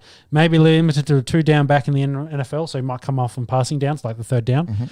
But like I said, he's going to dominate in the run game, which is probably why they've picked him, is to dominate in that run game, play next to Isaiah Simmons, probably come off in the pass game. Did he play as a true inside linebacker at Tulsa? Yes, yes, I believe so. Yeah. Yeah, that's quite surprising for mine. So, it really will depend on how smart he is and how much he reads is, because, 4.67 is a little bit down there for linebacker speed. If he can make that up. But at his size, though, at his size. Yeah. You're getting the size is what you're after. Yeah. And then if he can make good reads, if he's really smart, he can dissipate that speed issue. Would you see him being like a Devonta Hightower? Like he's like a 270, like inside linebacker, not that sort of sideline to sideline guy, but can really Yeah, but uses his smarts to then get himself into really good positions where the speed's not an issue. So, yeah, I don't think you want him covering running backs or tight ends coming out. I think he's going to be in your front 7, destroying running backs trying to come through the middle. Or destroying tight ends coming across the middle, but I don't think he's going to be one-on-one matched up against these guys. But yeah, a little bit higher than I thought he would go. But Cards really didn't have much weaknesses, so they're just picking. They're like, we could do with a run-stuffing linebacker. They already had Jordan Hicks and Isaiah Simmons there, so yeah, that is a bit of a head scratcher for mine. That defense now, though. nasty. Oh my God. The whole team, honestly, the only weakness they have is probably corner. Yep. And they've got another 6 or so picks to pick corners. So they'll pick a corner somewhere throughout this draft or multiple. Malcolm Butler that they picked up, he's no slouch. No. They're starting to look very scary. Yeah. There's 2 teams that I thought were complete, and that was them and the Buccaneers. Yep. Like the Bucks they've basically rebuilt the Super Bowl team. Yes, I think they could do with some. Well, my needs for Bucks were cornerback because I don't want to say they got no-name guys there, but their cornerback is one of the they could upgrade. Well, but they really stepped up. Sean Murphy Bunting just stuffed up your name, and Carlton Davis. We were concerned about them, but I think they won a Super Bowl and they managed to go with Tyreek Hill, Travis Kelce, Sammy Watkins, and the likes. So, I agree. Yeah, I can't really see a weakness there. No. But yeah, Arizona's just starting to put together a really complete team. So cornerback, as you probably maybe add one to help possibly upgrade those 2 guys. And then my other 2 holes was inside linebacker and safety. Before you jump down my throat, it's purely depth. They've got 2 inside linebackers, so David and White. Like, they're going to be starters, but you need someone behind them. Okay. They've got 2 starting safeties and the young blokes who are excellent. Yeah. And Whitehead and... Is it Whitehead or no, Whitehead on... Yeah, Whitehead's one. And they have very similar names. Winfield. Also son of a former, Antoine Winfield. But they've got no one else behind them. So I'm just like, well, yeah. If people start getting hurt. Yeah, they need... all they need is depth. So we're just like, yeah. So they're 2 of the more complete teams and going to be scary. The Raiders are on the clock, and I'm glad we talked about the Raiders a little bit beforehand. Their pick is in. Offensive line, they could pick anywhere on the offensive line. Essentially, they've gotten rid of everyone. Or defense. They need help on every level of the defense. Farley, maybe. They could take a safety earlier. Maybe the first edge rusher goes here. I actually had Phillips going next as the first edge rusher off the clock to the Raiders. I did have Raiders taking the inside linebacker that I've been mentioning that I can't say his name. Jeremiah Owusu-Koramoah. Koramoah? Yeah, let's just stay with Koramoah. That's enough. Owusu-Koramoah. Sorry, Owusu, if you're listening to us. But well, once you hear his name called 100 times in the NFL, you'll be right. Yes. Okay, let's call him OK. Shortcut. Oh, OK. J-O-K. Yeah, J-O-K. J-O-K. There you go. So I think that's who I had predicted going to the Raiders would be an inside linebacker. Well, the pick is in. The panel is just discussing, and Goodell will be up there shortly. If they don't go linebacker here, who do you think they take? One of the edge rushers, corner, safety. Quitty Farley still on there. Yeah, so. Quitty Pay for mine has slid down a little bit. Just having a look here at the Oakland Raiders current squad. Oh, their squad's... I think, unfortunately for the Raiders, I think they're trending down. I just said Oakland as well. Las Vegas, baby. Raiders. Viva Las Vegas. All right, Roger's walking to the podium. Goodell is going up there to the stand. So next, we got Finns, Washington, and I think Giants are on 20, aren't they? They traded with the Bears. Yeah. Yep. Yes. Goodell is at the stand. He's about to announce the pick. Here he goes. Ooh, Alex Leatherwood. Yeah, okay, I like that. Yeah, I do like that. We said they needed tackle. Out of Alabama, 6'4", 312-pounder. Yeah.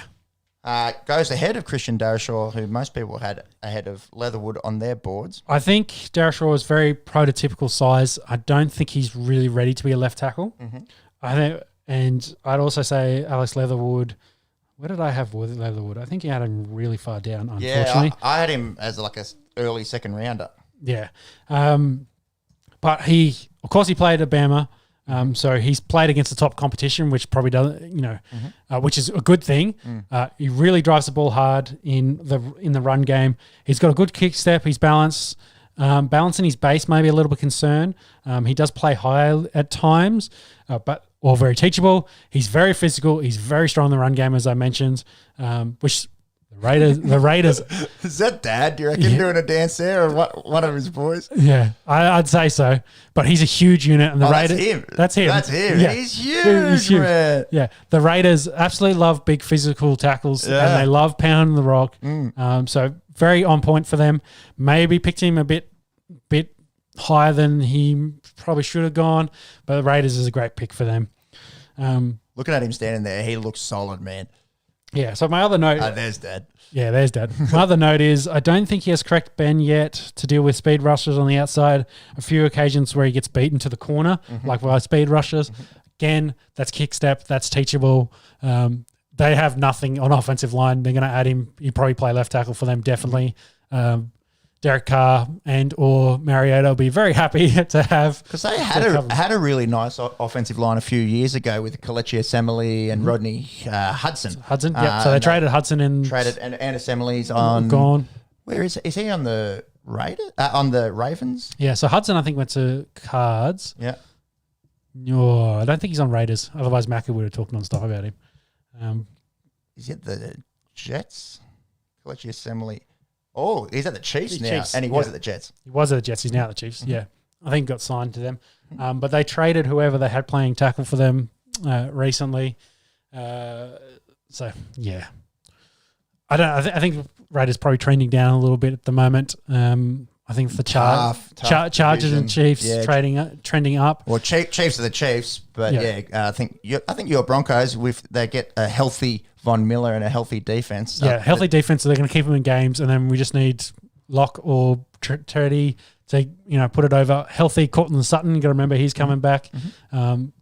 Complete offensive line. We didn't have James play right tackle for us, and we're paying him bulk cash. We made him the highest paid right tackle 2 or 3 years ago, so hopefully he can come in and actually play a full season for us. And our offensive line looks good. It's we need a quarterback to hook it all together, and we need the defense to be healthy and they can ascend back up. But Chiefs are top of that division. Miami on the clock. Miami back on the clock. Pick 18 here. 18. So what did they picked at 6? Who did they pick at 6 again? So long ago now. I forgot. They took Jalen Waddle. They took the Waddle. So I think it's edge rusher here because they tackle maybe. They just traded away Flowers, so they need tackle. Darius or Jenkins that we're talking about.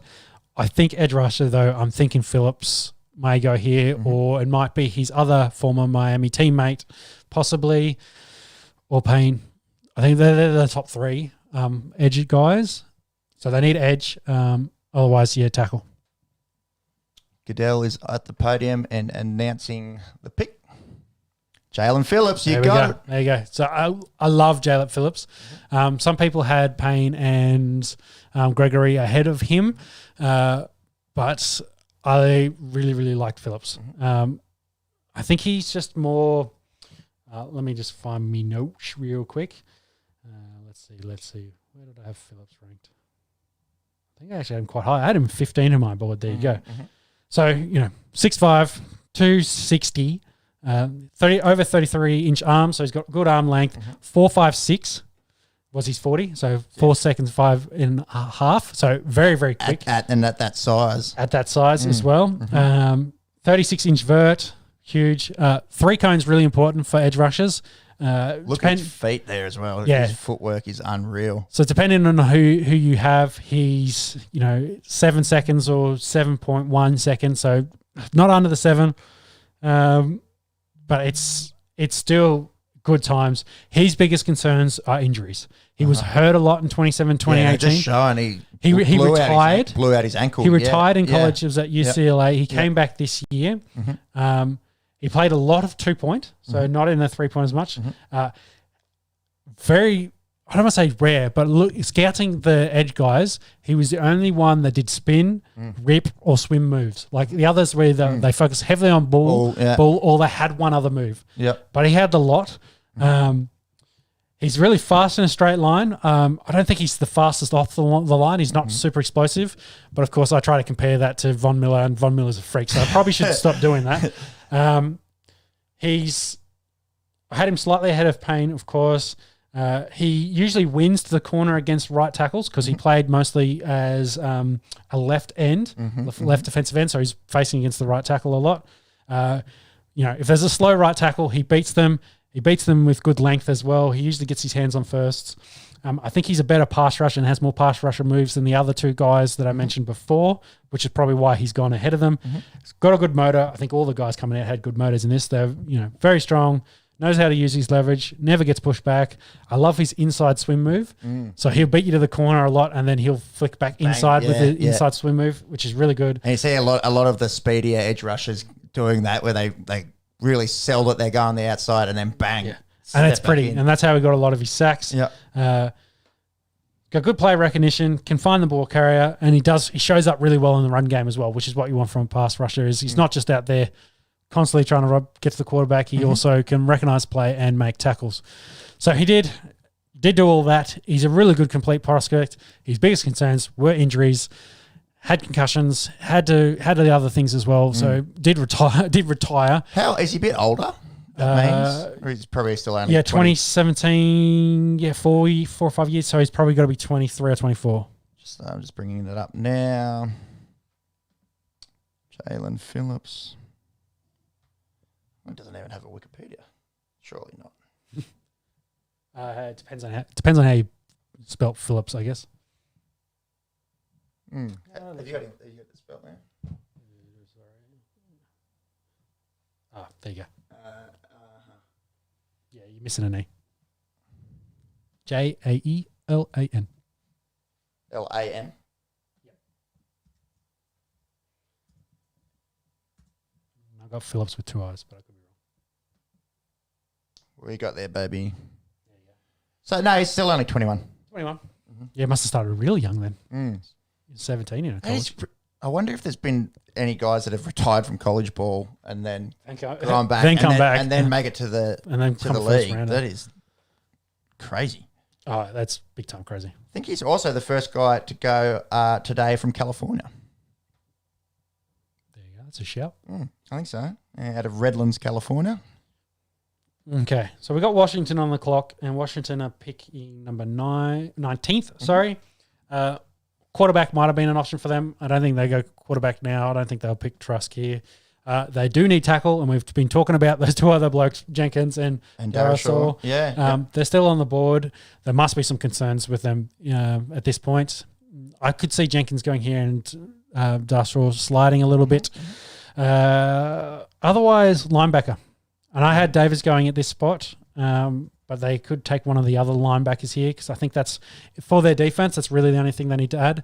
They did lose Darby from corner, but I think they replaced him with a well enough corner that I was happy is out of position because Farley, of course, still sliding. But yeah, the difference is I don't mind them taking corner there. They've got Kendall Fuller, who is very good. Who their number 2 guy is, no one really jumps to mind out of those dudes there.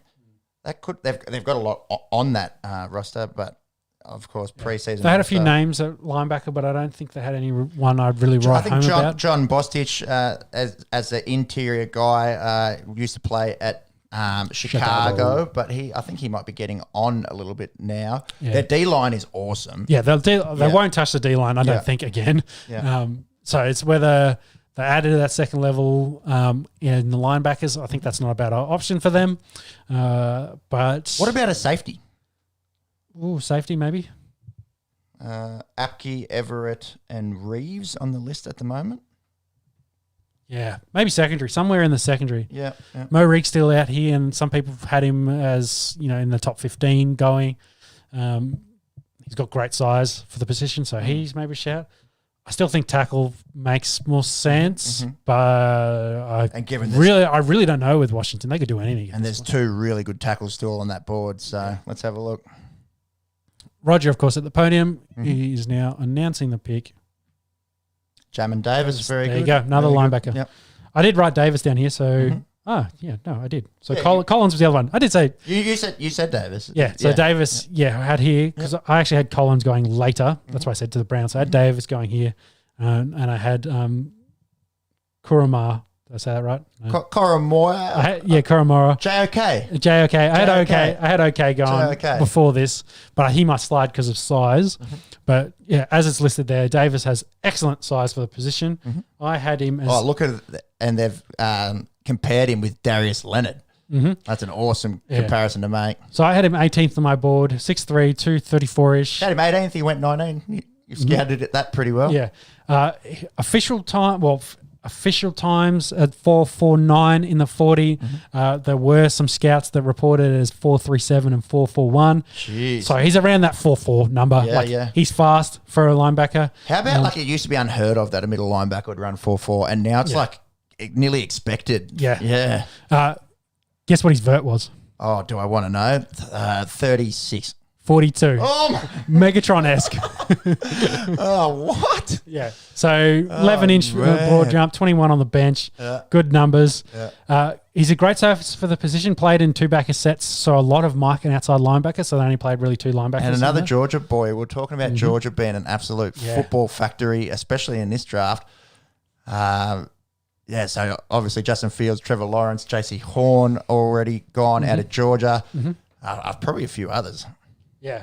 So my concern, one thing I said, he's a really good tackler. When he gets his hands on you, he's going to bring you down. He's massive. So that's not unexpected. I don't think he played as fast as he was timed, which again, is one of those things of maybe, making reads and stuff. He's a little bit slow. I'd want to see him be more aggressive. So playing inside linebacker, attacking the hole, getting to the point of attack. He's a good shedder of blockers when guards don't get his hands on him. He can get watched out occasionally, which is an issue. So when guards get to him, they can take him out of the play and take him away from the play, especially when they engage really deeply on him. So that's probably the thing he needs to work on. But he does show up in the run game. He does show up in the pass game. He didn't see a lot from him from a blitzer, but with that kind of speed, it wouldn't surprise me if Washington – especially with that front seven, he'll get some free looks at quarterbacks. Yeah, I reckon. So I really like him. He's a really good prospect. The only thing I would like to see is probably a bit more of a killer instinct out of him, which is what I love in my linebackers, to be really aggressive and try to take people's heads off. That's not today's NFL, unfortunately, but that's when I say that, I want to see you get dirty. You got to be at the bottom of the pile constantly. It doesn't matter if you're the third bloke in, but you get there. You're in and around the ball constantly. You're always showing great effort to get to that. So that was kind of my thoughts on him. So excellent prospect. New York Giants on the clock, 3 minutes 40 remaining for them to make their pick. What do you think are their needs and who do they go here? Well, we talked about the Giants and we said they needed offensive line help, whether it's a tackle or inside. They could possibly go linebacker, maybe not now with the guys that have gone. They could pick safety here. We've been talking about these tackles. They need offensive line help and, they've traded back. We had Slater going to them and Slater went slightly after that. They've traded back 9 spots and they could still get one of the top 3 or 4 tackles in this draft. I think they'd be very, very happy with that. Protect Jones, give some lanes to Barkley. That's my move. I think offensive line here. And who they got on the offensive line at the moment? Yeah, just having a look at the moment. Nate Solder, was their big signing coming across from the Patriots. I think Andrew Thomas is their other tackle. I think interiorly, Will Hernandez. I think maybe some offensive line help would be good, although I don't know if it's a lock offensive lineman. Let's have a look at that secondary. Sorry, they still got Nate Solder there, don't they? So he'll probably play left tackle. So maybe someone to play on the opposite side next to him is an option here. My boy Daniel doesn't have either of those tackles in his top. Daniel Jeremiah. That is. We're watching, of course, the NFL Network here. He's got JOK as his next highest guy. And I did say linebacker, so he could go here. Otherwise, he might slide down a fair bit because I don't think there's a huge need on linebackers lower down. What do you reckon, Shauna? We'll cover this one, top 20, and call it a day? Yeah. I think that'll do. We're now... let's see. We're about 2 hours. After this pick, that'll probably be 3 hours almost 3 hours worth of coverage. Yeah. Thank you to those that have joined us live, and this will be available, of course, on the Esky. Really appreciate. Definitely. Shout out to the boys in the comments, dropping some comments, asking us questions. We're happy to answer any of those. Shout out to the boys that are listening and it's been sending us texts as well. It's been a good good run on this. With just some news on Caleb Farley and where they think he might go with Titans, Jags, and Saints as all options. He's got to get picked in the first round. I don't think he slides out. No, I agree. I definitely rated him highly, of course. If he's healthy, I think he's one. He's the top corner gone in this draft. So, yeah, back surgery and COVID doesn't help. No, it does not. Though the pick is in for the Giants. Goodell is just making his way up to the podium now. This will be the last pick that we will cover today. It's been a pretty crazy first round. First round draft is so excellent. Like it's always so fun, man. It's so for the top 10. No real trades happening in that. And although Lance going to the Niners, that was a bit of a bombshell. Yeah, and then Waddle going to the Dolphins. Yep. That was an interesting one. So a lot of intrigue, and then of course the big amount of trades happening in that 10 to 15 bracket.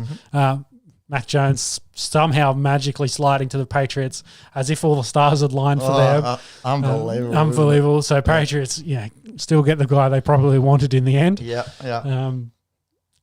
So Goodell making his slow walk to the podium for that pick 20. Think it's got to be tackle. Maybe linebacker makes sense here. There's still the safety Morig, of course, as I mentioned before, that they could add. They've got Blake Martinez, who used to be a Packers linebacker who I think made close to 150 tackles for them here, but maybe in a 3-4 defense, do they? Yeah, add someone. Add someone there. Could always add pass rusher to that defense. They Giants could use a lot, honestly. They're the 11th pick for a reason.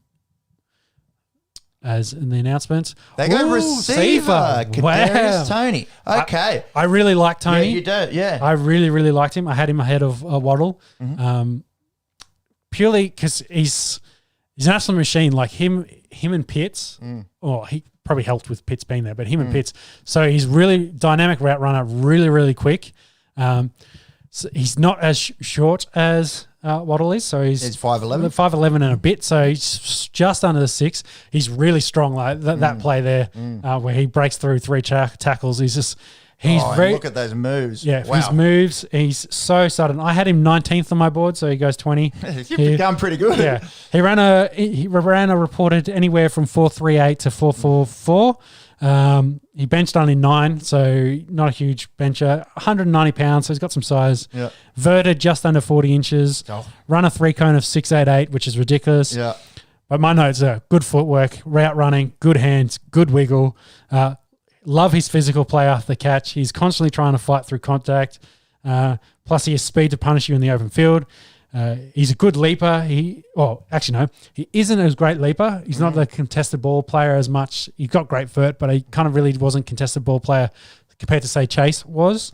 But you probably didn't need to. You wouldn't throw contested balls to him when you've got a guy named Kyle Pitts on the other side, where he'd probably get all the big high red zone targets.